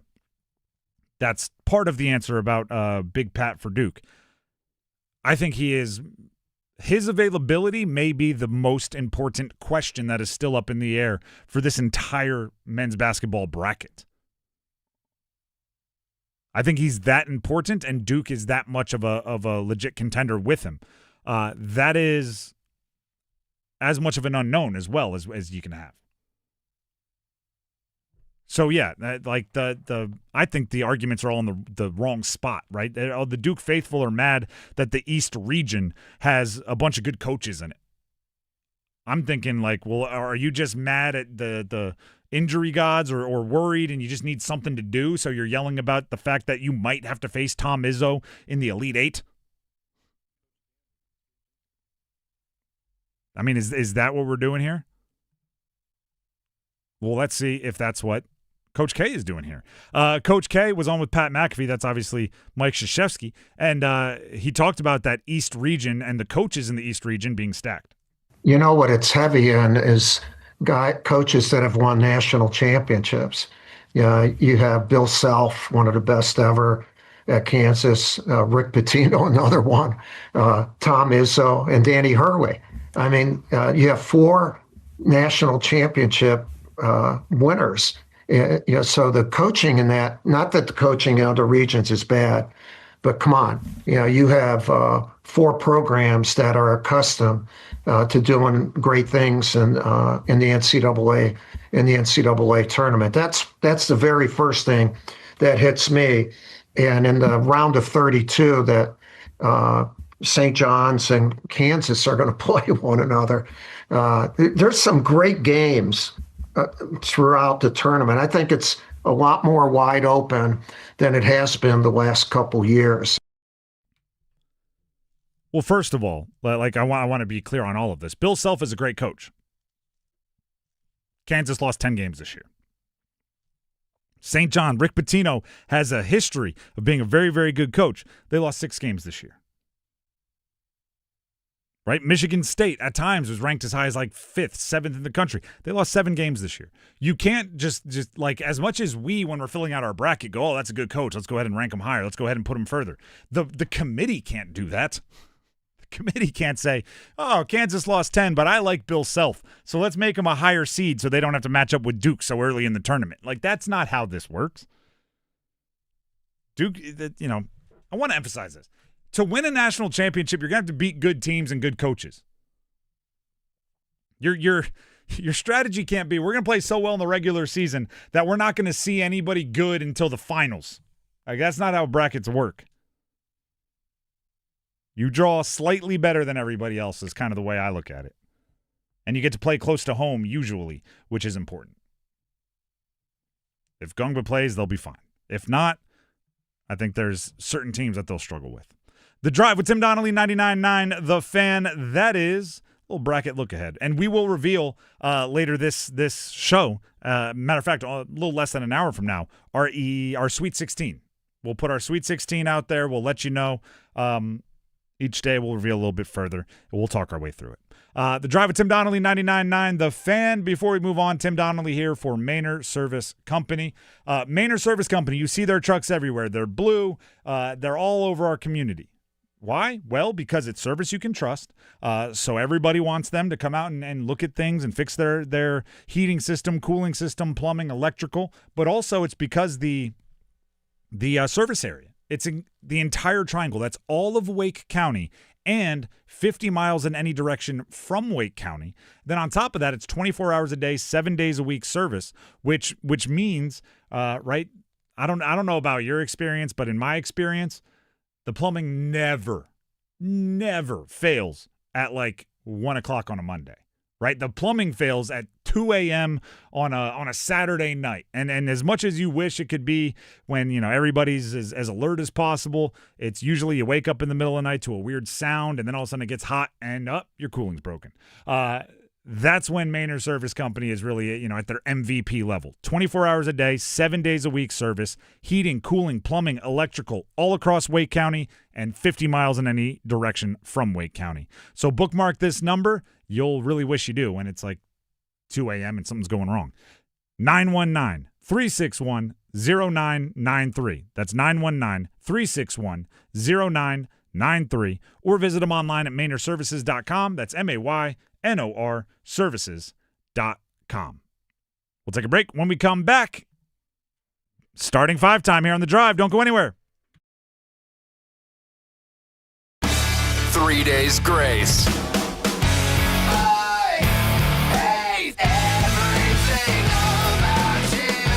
Alien Nation Tour.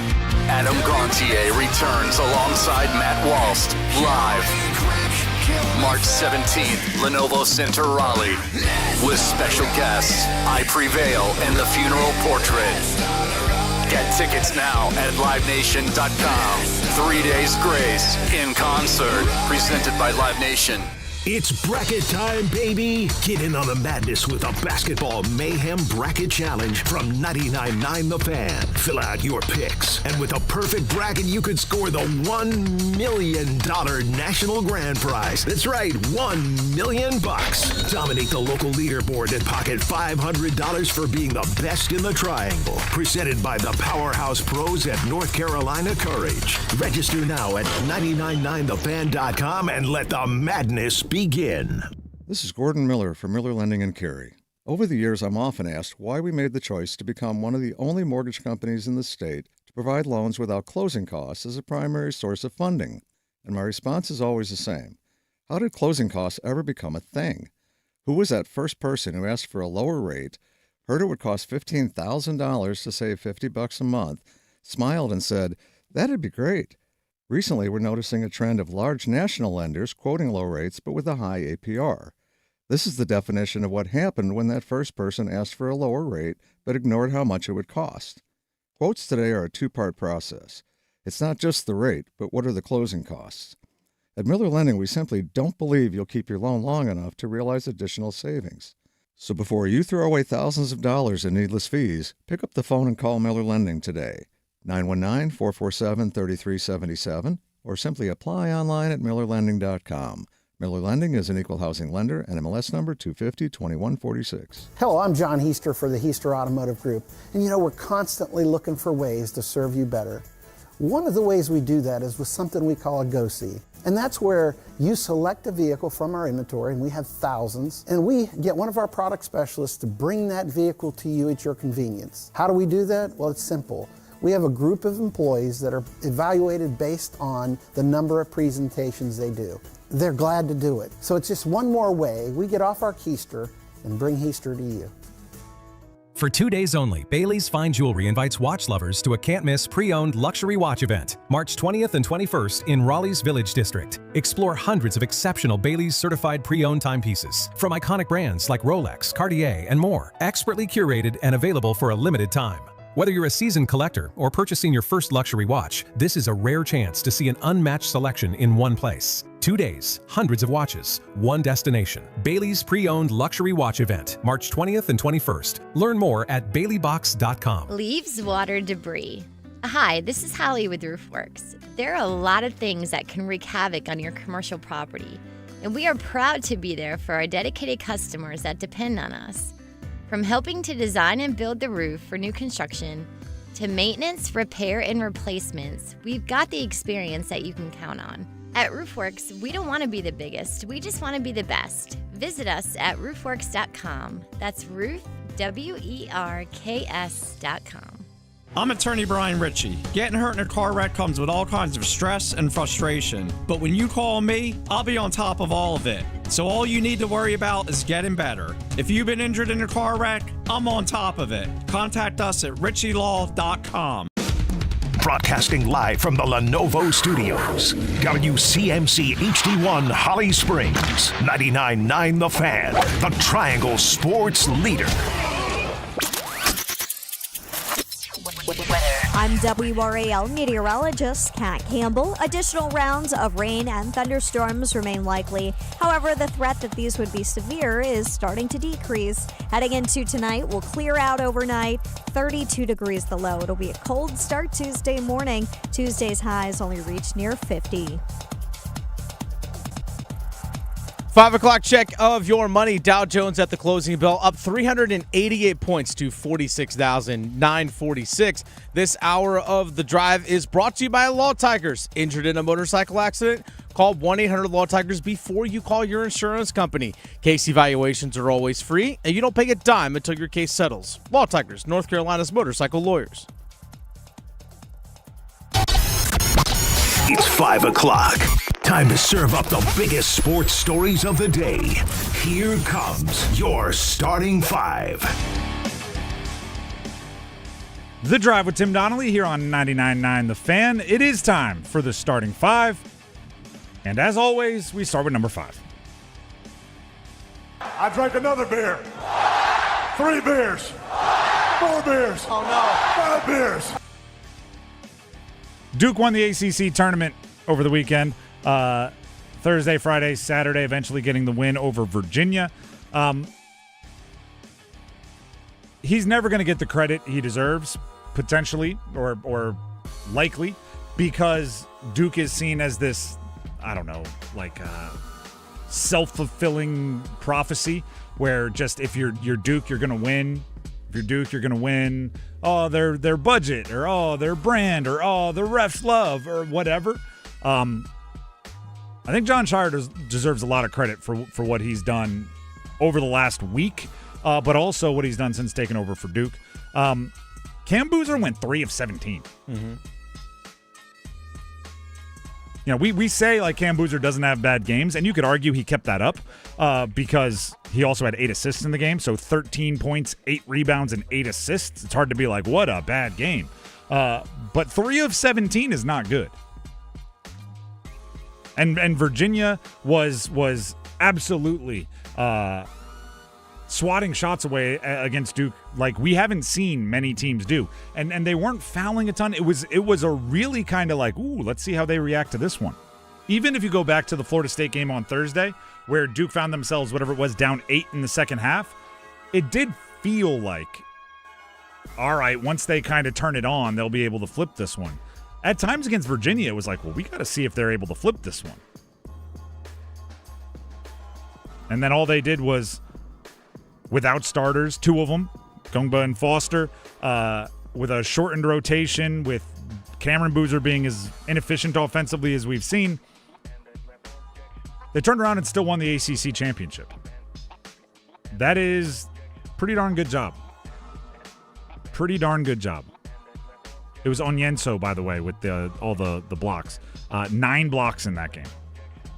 9. Broke the record. I think the record for most blocks in an ACC tournament was Tim Duncan with like 14. Yeah.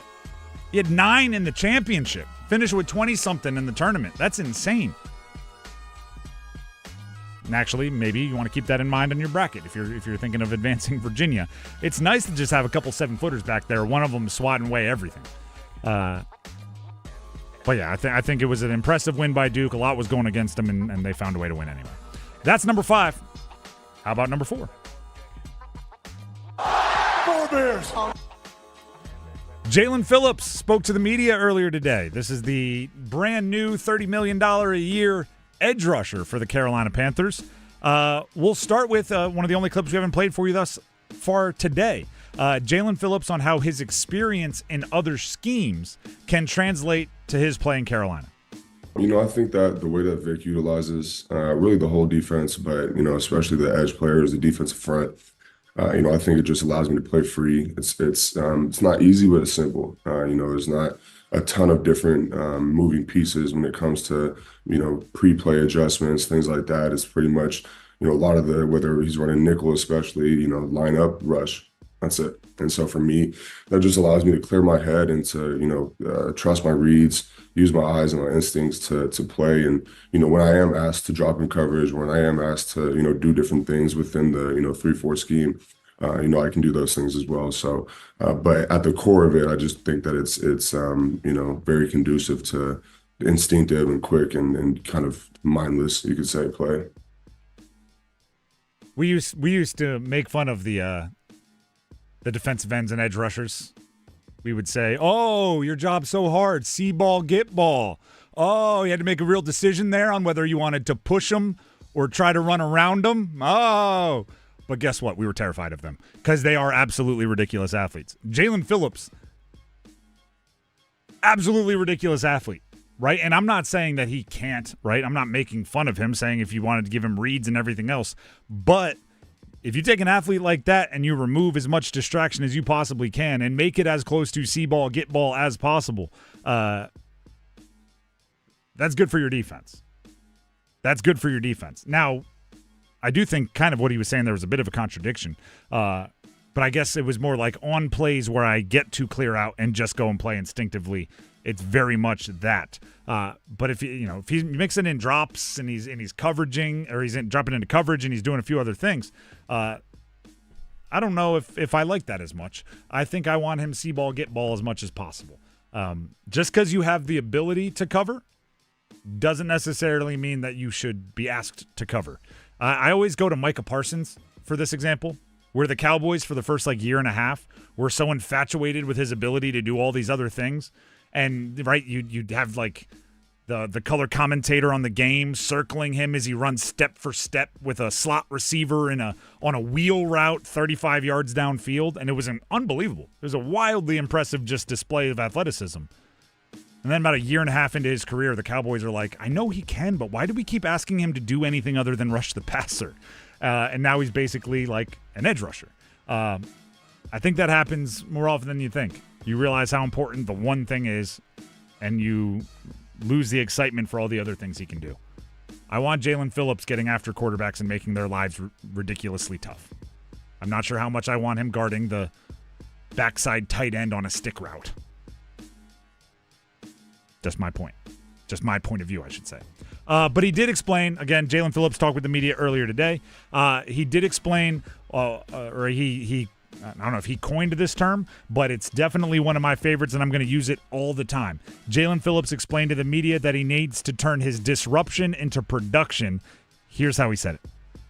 I still have room to grow, obviously, as a pass rusher, and I kind of used this phrase when I was talking to the team, a couple days ago. But just turning all that disruption into production, I think that's kind of the next step of my career. But at the bare minimum, I'm a disruptive force. I go out there with max effort, with huge heart. I'm a team guy, and I just try to bring my teammates along with me. But when I get on that field, man, it's instinctive, it's fast, and it's like I said, it's balls to the wall, 100% every time. Turning disruption into production is going to be the story of Jaelen Phillips. Because right now, the advanced analytics love the guy. At some point, the advanced analytics are going to have to turn into the non-advanced analytics. I don't know what we call that. The caveman analytics, the all the way back, just the counting stats. He wins at the point of attack by X percentage on pass reps and the red zone, and I just yeah, but how often does he sack the quarterback, right? How often does he help his team get off the field on third downs? We know he can because the advanced analytics are telling us now you need to do it, right? It's like at some point someone in baseball needs an RBI, right? We love on base. We love batting average on balls in play. We love all these VORPs and WARs and everything else. At some point, someone's going to have to cross home plate. That's the next step for Jaelen Phillips. Get the quarterback on the ground. If he can do that at the level that all the advanced analytics say he should, Panther fans will be very, very excited. Turning disruption into production. I'm going to say it a lot. That's number 4. Let's get to number 3. washed it down with 1 beer, 2 beers, 3 beers. Number 3 here on the starting 5. The Canes won. They beat... There you go. They beat Tampa Bay 4-2. They did get the empty netter from Stankoven, which I like. I like Stankoven getting a little extra tally, right? At the end of the year, they don't ask how, they ask how many. I think it's his first empty netter on the season, if I remember correctly. Yeah, even better. I don't know why that would be better, but I liked it for him. Martinook scoring the game, the go-ahead eventual game winner from a nearly impossible angle. That is a real, like, Canes goal, just pucks on net, pucks on net, pucks on net. But I think the story is the first two, right? Svetch scores in the first, 38 seconds? Yeah, it was early. Right out the gate, and it was, he had a good look at it. Doesn't finish. Aho sets him back up, goal, and then they reverse almost that exact same script to get Aho a goal later on. It's the time of year where, you kind of know what you are, right? Especially if you didn't make any gigantic moves at the deadline, and the Canes didn't. If you made gigantic moves at the deadline, then this time of year is all about getting acclimated and learning chemistry and everything else. But if you didn't, we know what the Canes are at this point. Right? We got a ton of games, and if you're like us, you've watched every minute of every game. You know what the Canes are at this point. It's about making sure you're as healthy as you can be and hitting your stride going into the postseason. And a big part of that is making sure that your top guys are playing like top guys, right? That's kind of always what Rod Brindamore says. That's how he phrases it. So I love against quality opponent, right? A team that there's a chance you're going to see in the postseason. Your top guys set the tone, right? Your top guys set the tone. Now, speaking of setting the tone, Dennis, what'd you think of Seth Jarvis dropping the gloves to defend his guy? I thought the hit was clean, but you know what? I don't blame Jarvis for jumping in there. He thought his guy maybe got knocked down or roughed up a little bit too much. That's fine. I'm okay with it. I think it also goes to show you that these guys, doesn't matter. They still have each other's back. I liked it. I wasn't fine. I had no problem with it. And by the way, some of the people that are saying, well, didn't you just trade for a guy that does that? Here's the thing. You can't just jump off the bench and go beat somebody up. You get suspended for those things. He might do it. I mean, yeah. I mean, it is kind of, I don't want to say poetic, but it did appear in the lead up, the practice before and everything, that the new guy, Nick Delorier, might be in the lineup. And then, whatever, last second decision making, he didn't end up drawing into the lineup. And then Jarvis ends up fighting. Maybe it would have been a good game to have him there because Tampa, obviously, there's histories and everything. But listen, Jarvis doesn't need anyone to step up for him. If he feels like dropping the gloves, he can go drop the gloves. He wants to defend his guy, Sebastian Aho. He's well within his rights to do so. He gave up a bunch of weight, bunch of height, bunch of reach. Held his own. Yeah, did just fine. And I do think that kind of stuff, it just helps a hockey locker room a bunch. When a player like Seth Jarvis, who obviously is one of the smaller guys, but also is so important, is willing to put his body on the line for his guy. How can the bigger guys not? You know what I mean? Everybody has to. Can we do breaking news for number 2? I'm unaware of the breaking news, but I'd love to hear it. At the end of the day,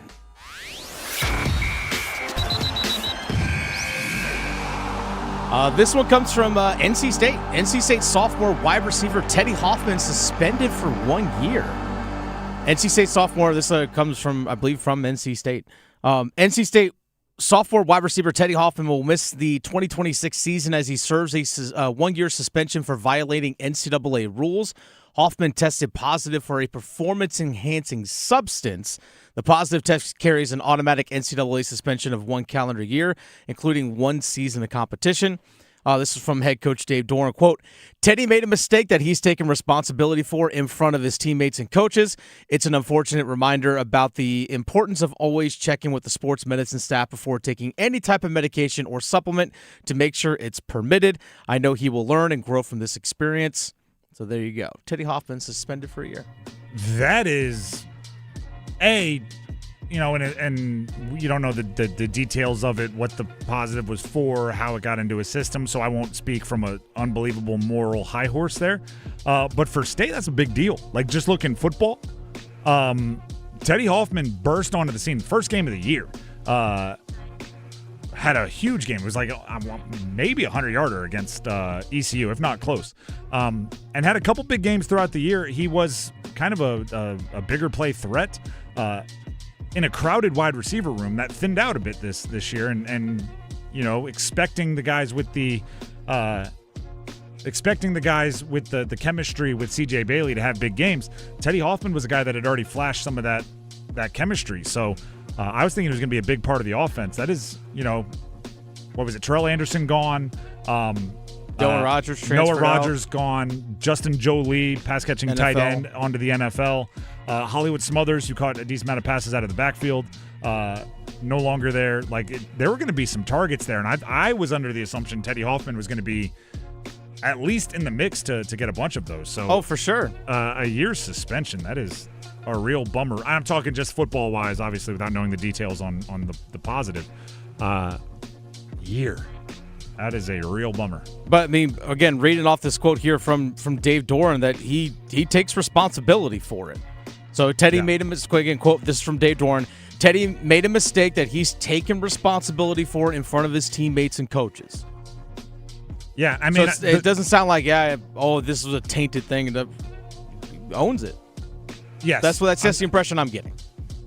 I just don't know if that's like, hey, I took some supplements and didn't look at the ingredients, or if it's like, hey, somebody offered me something and I knew what I was getting into. I don't know, and I'm not going to kind of go too far with speculation. But again, from a football standpoint, that's a big deal. He was going to be an important player. And in the era of the transfer portal, it's not that easy to have depth, you know what I mean? Because if somebody's not playing, traditionally they leave. Where in the past you'd be like, all right, that's freshman that was going to redshirt, now we got to play him. In a lot of ways it's like, well, without him, maybe someone unexpected is going to have to step up. So we'll see how it plays out, but that is big news. That is big news. Do you know when you said like, oh, should we run with the breaking news? And I was like, oh no, I don't know what this is. I was trying to find out. Now I can't find it again. I believe, there it is. The Panthers are bringing back veteran punter Sam Martin, I believe. Yeah, let's go. Is the there we go. Yeah, Ian Rappaport has Sam Martin on a 2-year contract worth up to $5 million. I was like, wow, we're breaking into the show for a punter extension. No, that's not what happened at all. We were breaking into the show for a Teddy Hoffman year suspension for the NC State Wolfpack. That's tough. That is number 3. What? That was number 2. Let's get to number 1. Washed it down with 1 beer. I have a hard time handling the numbers when we don't change them. When we start mixing them up, there's no chance I'm going to get them right. But number 1 is, of course, brackets. Men's basketball NCAA tournament have been locked in. You can go fill out your bracket now, which, by the way, you should get in on the madness with the Fans Basketball Mayhem Bracket Challenge. Fill out your picks, and if you beat the odds with a perfect bracket, you score the $1 million national grand prize. Dominate our local leaderboard, even if it's not a perfect bracket. If you're dominating our local leaderboard, you can pocket $500 for being the best in the triangle. The Fans Basketball Mayhem Bracket Challenge is presented by the North Carolina Courage. So go ahead and take your shot. You can register now, make your picks now at 999thefan.com. Once again, that's 999thefan.com. If you're looking at the bracket, the top 4 overall seeds, Duke, Arizona, Michigan, Florida. Those are the 1 seeds in each region. Here's one thing that I think we should all take into account, right? We've broken down each, team where they're going here. NC State is going to Dayton for the first 4, where they have an 11 seed matchup with Texas. I think some of the rules that we've used for years and years when filling out your bracket might be becoming a little outdated. Okay, all of there's always a 12 over a 5. All of these, we just take them as complete fact about the bracket, or it's so rare to have all 4 number 1 seeds in the Final 4. I think the portal and NIL is changing some of that. I think the talent condenses a bit. right? Where if you were a really, really promising freshman on a mid-major 2 years ago, chances are you're probably playing for one of the better teams this year. And in years past, it used to be like, remember you would almost fall in love with a Cinderella like last year or 2 years ago, and then this is the year where you would feel comfortable like putting them through to the Sweet 16 because, oh, remember that point guard? Oh, yeah, I liked him 2 years ago when they almost upset UCLA. Now, yeah, they're good. They're older. That doesn't really happen anymore, right? Because that guy that was really good and almost upset UCLA 2 years ago is now making like $1.2 million to be a backup point guard for Michigan, right? Or I'm just making all that up. That's all hypothetical. So my point is, and I was just talking with someone earlier today about how I fill out my bracket. I used to kind of catch myself and start over when I realized I was going super chalky, right? Because that's no fun, where I'd go like, oh, man, look at this. My Elite Eight is like, 4 1 seeds, 2 2 seeds, and 2 3 seeds. Nah, let me start over. And let me find a 6 seed I really like because it seemed like there always was one. I'm not sure that's true anymore. Now, obviously, for fun and entertainment's sake, yeah, put the 8 seed in the Final Four. Like, go nuts. But if you get to the end of your bracket and you realize, I don't really have any George Masons, right? I don't have any 12 seeds going to the Elite Eight. I don't have any of the VCUs or these crazy upsets. I don't think that's as shameful as it used to be. If you don't have a 12 seed you love, don't put a 12 seed through. Right? I'm trying to think. Like, if you looked at the NIL budgets of these teams, I think you would be a little bit less likely to force in a 14 seed. You know what I mean? When you realize they're not just trying to overcome that they weren't as impressive this year. They're also trying to overcome that the opposing team's backup point guard makes as much as their entire roster does.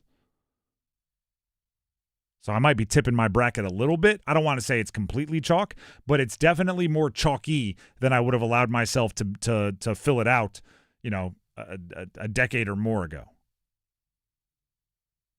Still some upsets, don't get me wrong. All right, that's part of the fun is picking your Cinderellas, but it's definitely chalky than it used to be, which is maybe a bummer, but also I think it does usually guarantee that by the time you get to the Elite Eight, we're seeing like really high quality basketball. Which is always the give and take, right? Do you want the true Cinderellas or do you want the best basketball players and basketball teams in the country? I think we're moving towards a point where you're more likely to get the latter than the former. And yes, the first 4 is where it all starts. Kind of crazy, right? We're almost there. Texas, NC State, a couple of teams with 18 and 20 wins battling it out, and they're both probably upset that they're there. I say embrace it. The Drive with Tim Donnelly, 99.9 The Fan. We will, before the end of the show, give you all the way up to our Sweet 16. We'll tell you our Sweet 16, both mine and Dennis's. Each day we'll reveal a little bit more of our bracket. But in the meantime, you should go fill yours out on 999thefan.com.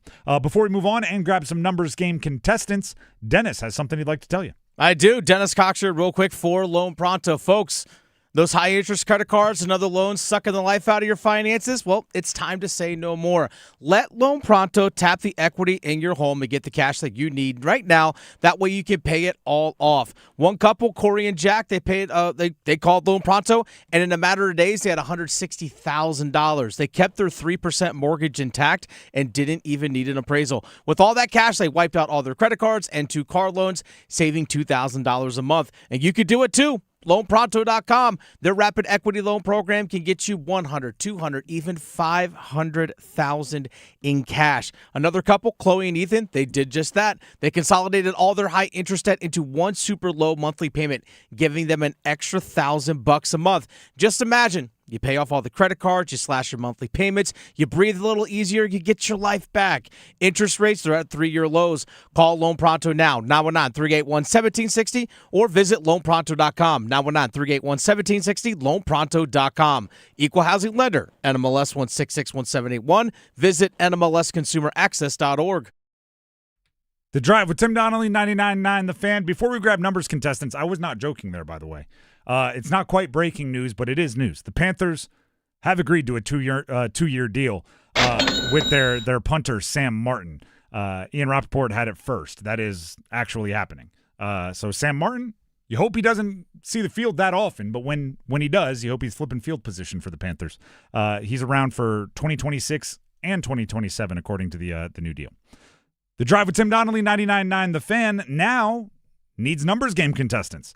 Call in 919-860-5326 for your chance to compete in the numbers game and win a pair of tickets to see Bleachers at Red Hat Amphitheater on October 6th. So people around the office, very excited for Bleachers. If you are just as excited, call in now. 919-860-5326 to play the numbers game and potentially win those tickets. Again, 919-860-5326 for your chance to compete in the numbers game. Numbers game next.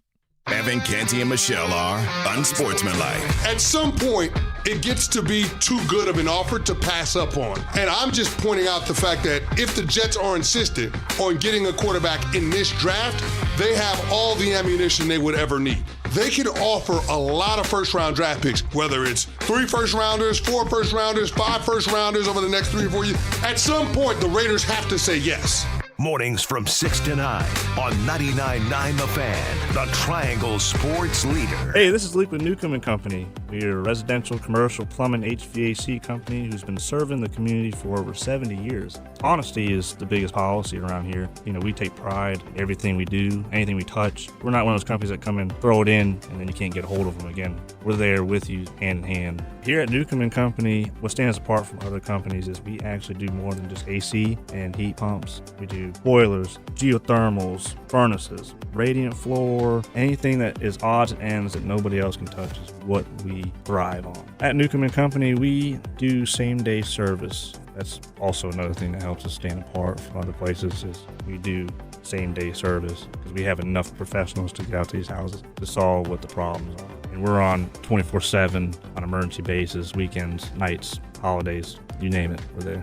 Newcomb & Company, your Carrier factory authorized dealer. Call 919-862-3000 or visit newcombandcompany.com. Newcomb & Company, your comfort is our business. Hey hockey fans, it's Trip Tracy. If you're ready to upgrade your outdoor living space, look no further than TimberTech Decking and Railing. TimberTech is the #1 premium composite decking brand, and it's tough enough to handle anything. It looks just like real wood, but without the costly maintenance of a wood deck. It won't rot, warp, splinter, or peel, ever. And it's backed by industry-leading warranties so your deck will last year after year. Connect with a local contractor or order free samples at TimberTech.com to see the TimberTech difference for yourself. TimberTech, everything wood should be. Canes hockey is back, and there's nothing more refreshing than an ice-cold Surfside to enjoy while you cheer on your Canes on the ice. Surfside is only 100 calories, 2 grams of sugar, and 0 bubbles. That's right, no carbonation, so it's easy to sip and enjoy. It's not a seltzer, it's Surfside, official hard tea and lemonade of the Carolina Hurricanes. Sold in arena and at bars, restaurants, and stores near you. Must be 21. Please drink responsibly.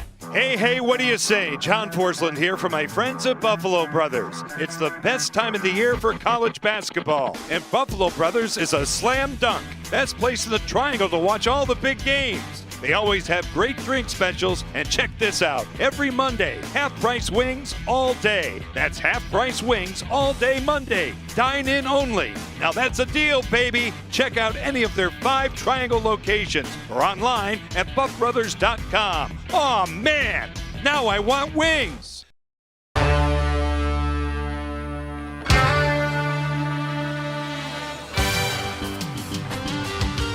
The Drive with Tim Donnelly, 99.9 The Fan. It is time to play the numbers game. As always, we'll bring each of our contestants onto the show. They will have a chance to answer a question. We'll ask them the same question. Dennis will pick his favorite answer, and that person will get to go first. The prize for today, tickets to see Bleachers when they come to the area. You can have more details there. Bleachers at Red Hat Amphitheater on October 6th. Is the details there. The contestants for today are Tyler in Durham and Evan in Fuquay. We'll start with Tyler in Durham. Tyler, can you hear me? Yeah. All right. The question for today, as it often is on Mondays, we just finished up a weekend. What was the highlight of your weekend? But because we're a sports show, make sure it's somehow sports related. The Team USA baseball team getting the win and getting to keep listening to Freebird. All right. Dennis, any follow-ups? Nope, we are good to go there. You are locked in, Tyler. We'll go to Evan. Evan, can you hear me? Yes. All right, same question to you. It is a Monday, which means we just finished up a weekend. What was the highlight of your weekend? But because we're a sports show, keep it sports related. I mean, how can you not be happy like printing a bracket? I mean, I don't really know fully what I'm doing, but having a bracket is kind of fun just to keep looking at. Thinking I'm totally right. Darn right, and your bracket hasn't been busted as of yet. None of ours has. Dennis, your options are Team USA baseball punching their ticket to the WBC finals, and listening to Freebird, or printing a bracket and thinking you know what you're doing when maybe you don't, but you can think you do. As I stated earlier in the show, especially during winners and losers, that the World Baseball Classic, I don't even know what channel it's on. How am I supposed to watch it? How am I supposed to follow it? I think Major League Baseball has just done a terrible job of promoting it as opposed to just, hey, look, baseball, international, watch. I think they've done a terrible job of it. So I didn't even get a chance to watch it because I didn't even know when it was played. But you look at that blank bracket, no, there's so much hope and optimism. I'm going to win my pool. Who's that 12 seed? You know what? Give me McNeese once again, baby. I got to go with Evan on this one. That blank bracket, there's so much hope and optimism. It is almost a statistical certainty that nobody will have a perfect bracket. But you can't tell me that right now. You can't tell me that before the action starts because I'm going to do it, even though it's almost 0%. So that means Evan gets to go first. Tyler, don't worry. You'll have your chance. Just have to sit on hold. Evan, are you ready to pick a category? Yes. All right. We have NFL players, Panthers throughout history. We have NFL players with mid-March birthdays. We have NBA players from the Pacific Division, or NHL players, Hurricanes throughout history. Let's do NFL Panthers. All right. I will give you the team and the player. Give me the jersey number as quickly as you can. There will be 30 seconds on the clock, one pass if you need it. I will say the team in this category, even though we know it, just to keep it fair timing-wise with the other categories. Do you have any questions before we get started? No. All right. Your time will start when you hear the horn. DJ Wanham, Carolina Panthers. 59. Incorrect. Mike Jackson, Carolina Panthers. 2. Correct. DJ Chark, Carolina Panthers. 17. Correct. Eddie Pinheiro, Carolina Panthers. 4. Correct. Richard Huntley, Carolina Panthers. 38. Incorrect. DJ Wanham, Carolina Panthers. 94. Incorrect. Richard Huntley, Carolina Panthers. 32. Incorrect. DJ Wanham, Carolina Panthers. 97. Incorrect. Richard Huntley, Carolina Panthers. 52. Incorrect. DJ Wanham, Carolina Panthers. 52. I respect that he just kept firing away. DJ Wanham, we were looking for 98. Richard Huntley, 34. So I thought you were getting closer there for a second. But you did get 3. You got Mike Jackson, DJ Chark, and Eddie Pinheiro. Stay on the line. We'll see if that's good enough to hold up. Awesome. Thank you. That brings us to Tyler. Tyler, are you ready to pick a category? Yes, I am. All right. The categories remaining for you to choose from are NFL players with mid-March birthdays, NBA players from the Pacific Division, or NHL Hurricanes throughout history. NFL mid-March. All right. I will give you the team and the player. Give me the jersey number as quickly as you can. There'll be 30 seconds on the clock. One pass if you need it. You need at least 4 for the victory. Do you have any questions before we get started? No. All right. Your time will start when you hear the horn. Nico Collins, Houston Texans. 12. Correct. Marvin Mims, Denver Broncos. 19. Correct. Brandon Ayuk, San Francisco 49ers. Oh, gosh, 11. Correct. EJ Manuel, Buffalo Bills. 3. Correct. Jahmyr Gibbs, Detroit Lions. 0. There you go. Perfect score. Wow. 20.5 seconds. 20.5, not our fastest ever, but that's a good score right there. That's awesome. You had to think about Marvin Mims there for a second, or else you would have been amongst the leaders. I was buffering there. You could see the circle spinning around and around. Yeah, a little smoke coming out of the ears, gears cranking, but 5 out of 5 is pretty darn good. Congratulations. That is a perfect score. Awesome. Thank you. And also, I'm on the McNeese bandwagon as well. All right. By the way, for those of you playing at home, we would have accepted 0 or 26 for Jahmyr Gibbs.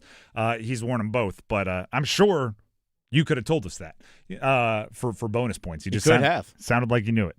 Stay on the line. Dennis has some info he needs to grab from you, but that is a perfect score. Hot start to a Monday. Let's go. Hey, fill out your bracket right now, Evan. Yeah, that's actually not a bad idea. You too, Tyler. Fill it out right now. And by the way, Tyler, Evan did a solid job. He did. He got one upped by a perfect score. It happens. Right there on the surface. Just It happens. It happens to the best of us. But that was a good, well played numbers game. I'm pleased with that.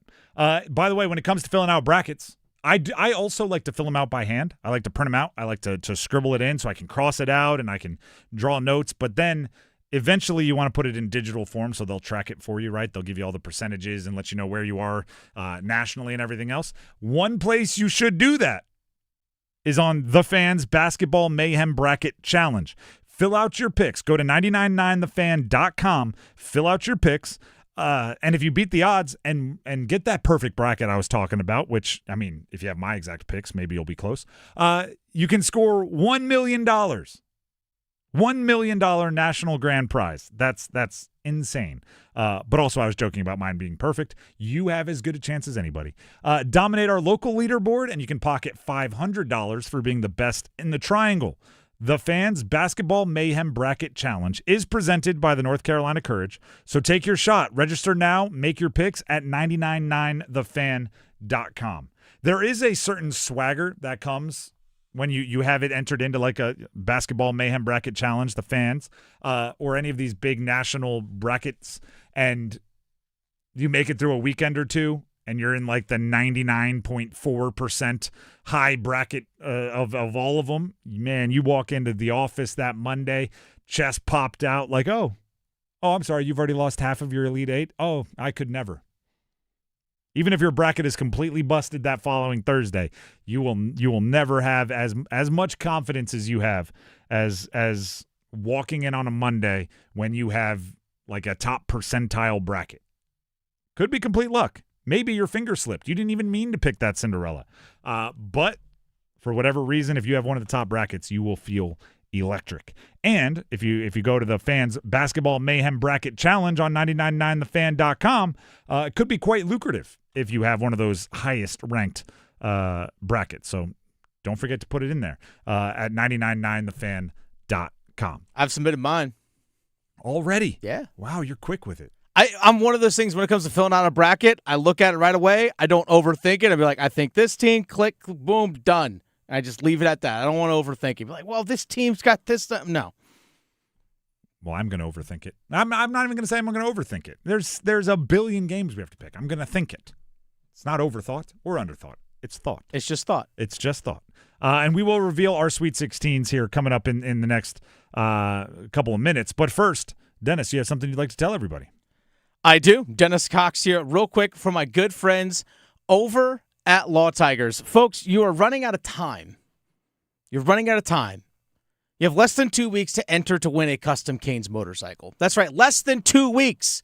The Law Tigers are once again teaming up with your Carolina Hurricanes to give one lucky Caniac a custom Canes Ducati motorcycle, courtesy of Art Moto Garage and Shiny Side Paint. It's simple to enter. You just go to caniacsbike.com. It takes you about a minute. That's it.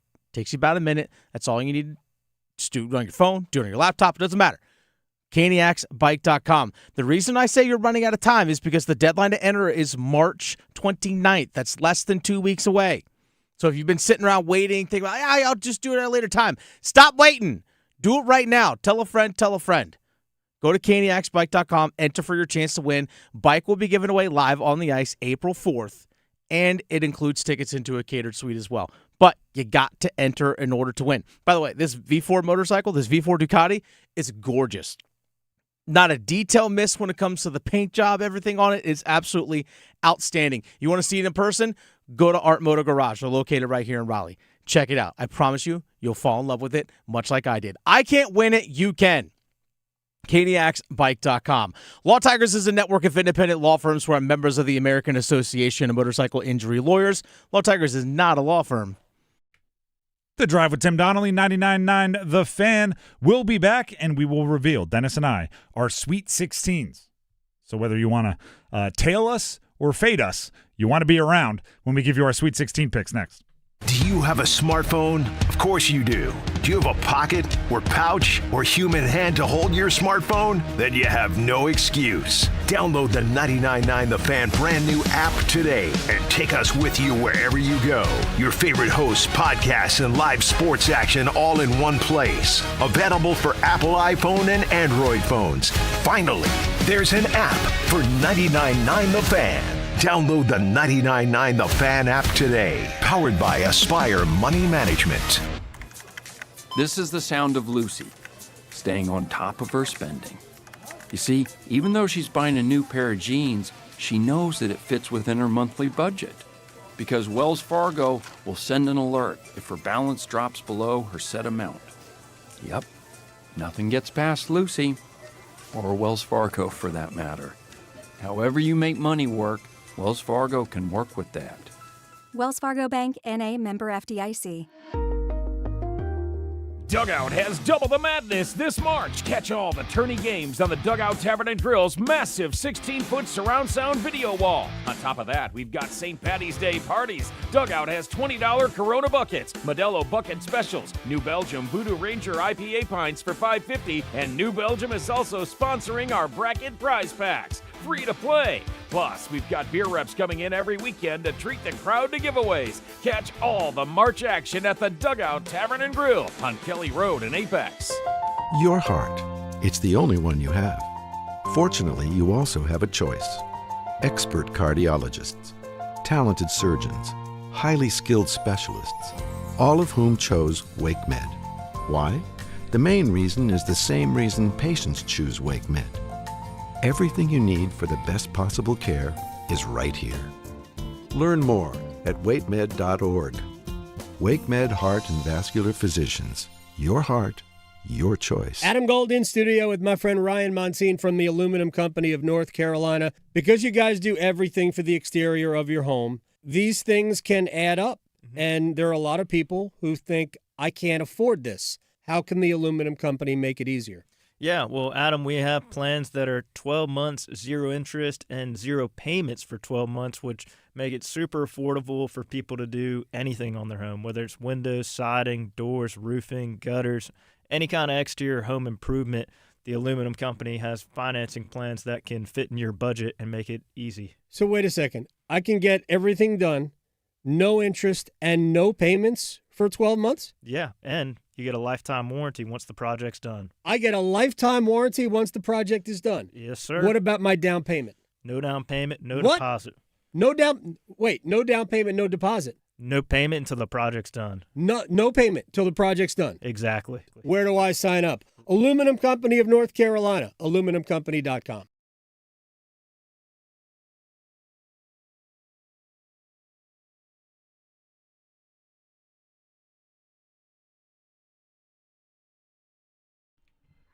This is The Drive with Tim Donnelly, 99.9 The Fan. Before we get to revealing some of our bracket, and we will give you the Sweet 16 today, Elite 8 tomorrow, Final Four the next day, Champion the following day.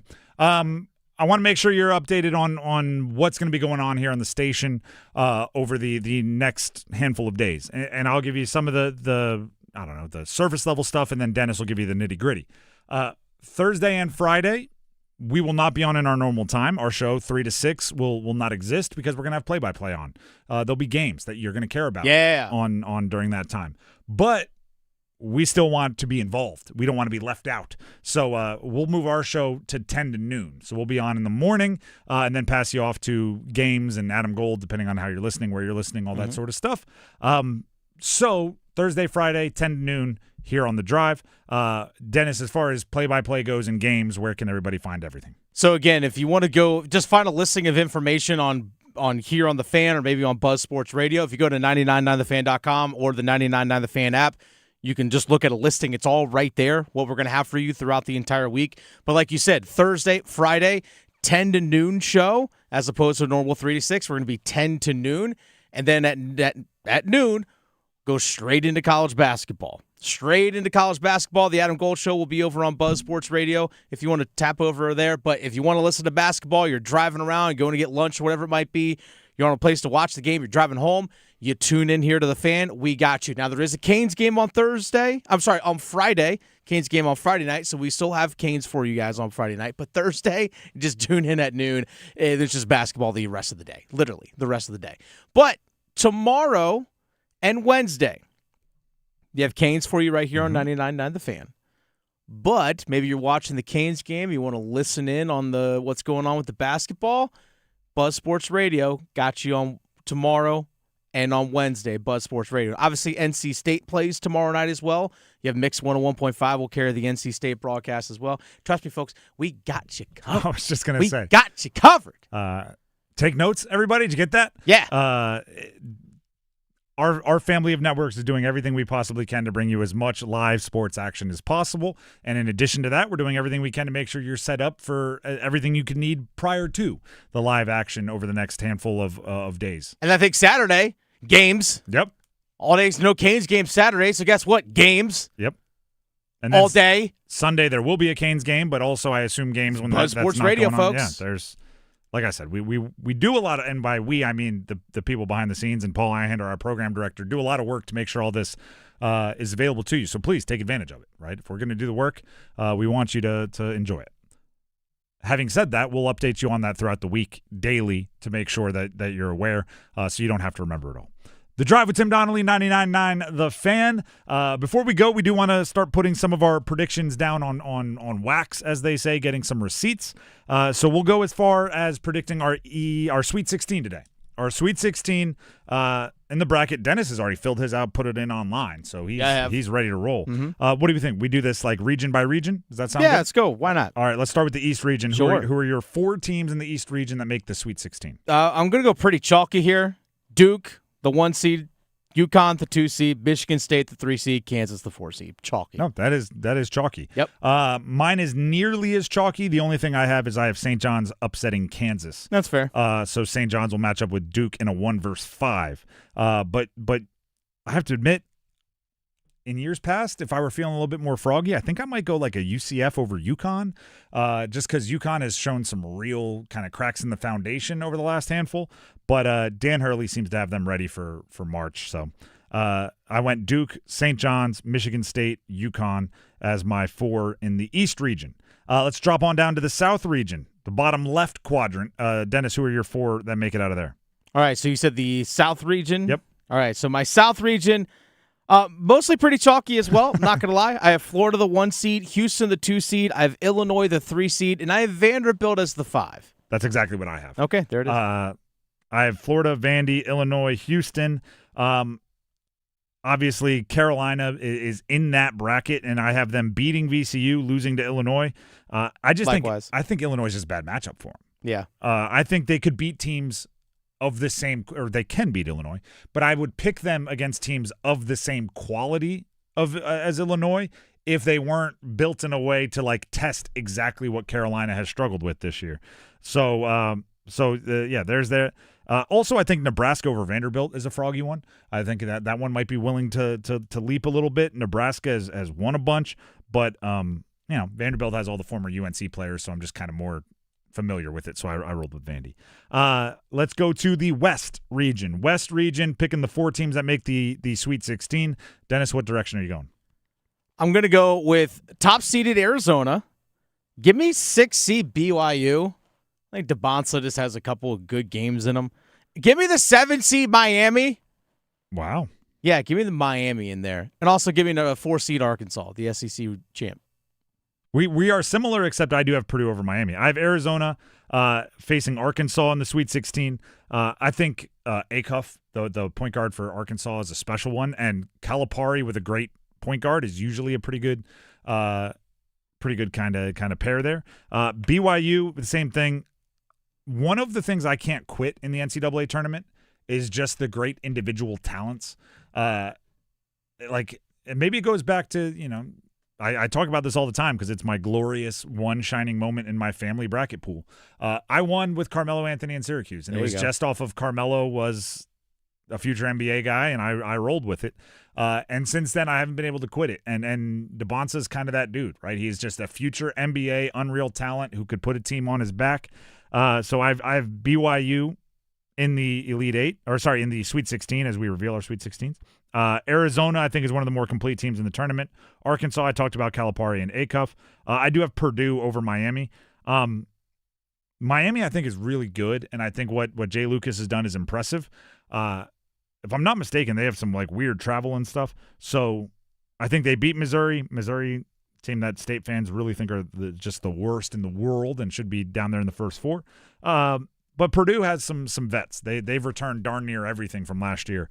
So I think they'll be a little battle tested and make the Sweet 16. I'm going based off of what history tells me. Because if you look at in recent history, Virginia losing to Duke in an ACC championship game and then Miami getting all the way to a national championship, history can repeat itself. I think we've seen this very recently. Even with Miami as the 3 seed that very narrowly missed out on the championship. Exactly. Of course, we're talking about football season. Carson Beck, shooting guard? Is that what we're going with? Might have to. Where's Mario Cristobal in all of this? We have buying a Duke player. Hey, actually, Miami. What's his name? Shelton Richardson, is it? Actually, was supposed to go to Duke. Yeah, and flip to Miami with Jay Lucas. See, just saying. There's a lot of similarities there. Midwest region. We're looking for the Sweet 16 out of the Midwest region. So which 4 teams are you taking? Michigan is my one. It's a 1 seed. Give me also Virginia as a 3 seed. Texas Tech as a 5 seed. Give me Kentucky as a 7 seed. I don't trust Iowa State. Iowa State has burned me too many times in the tournament. You're not getting to the Sweet 16. Get out of here, Cyclones. I was starting to get worried that we were too similar, but there's a little different there. I have Michigan and Texas Tech as well. I think Texas Tech would have been a sneaky pick to make it very far if JT Toppin was still hanging on there. Virginia, the 3, I was really impressed with them at the ACC tournament, and I do have Iowa State beating Kentucky in the round of 32 to make the Sweet 16. I think they are a more complete team. I think they're a really good college team without some of the NBA possibilities. But really good college teams do have some success in the tournament as well. So there's our Sweet 16s. You can tail us or fade us, right? You can go with our picks because we told you to. You can fade us because you think we're not knowing what we should be knowing. Or you can wait and then completely go off the grid. I will. Dennis, you will be not here tomorrow. I will not be here tomorrow. I got wedding planning stuff tomorrow. So we'll have Maxitology. We'll have Max Gorin on the show, and he'll help us reveal Elite Eights tomorrow. Maybe I'll give you my Elite Eight tomorrow. I'll text it to you. You can leave a bracket or whatever you want to do. So we'll reveal Elite Eights tomorrow, and then one step further each day until the games are played. And again, Thursday, Friday, 10 to noon here on The Drive. Or it won't be The Drive. It'll be the Fan Tailgate Show. I believe that's what we're calling it. That's 10 to noon. We will not have our afternoon show Thursday or Friday. With that being said, please subscribe to our YouTube, 99.9 The Fan. Please download the app, 99.9 The Fan, in the Google Play and App Store. And please submit your bracket to the Fans Basketball Mayhem Bracket Challenge. You could win the national prize of $1 million for a perfect bracket or $500 for being the best in the triangle. That's 999thefan.com. The Fans Basketball Mayhem Bracket Challenge. We'll be back tomorrow. Enjoy Overdrive coming up next. Until tomorrow, have a great night, everybody.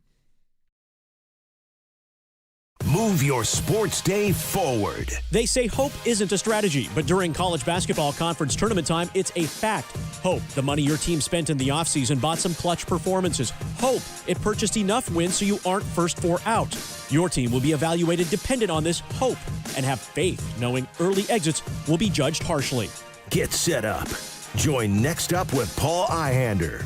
Mornings at 9 on 99.9 The Fan, the Triangle Sports Leader.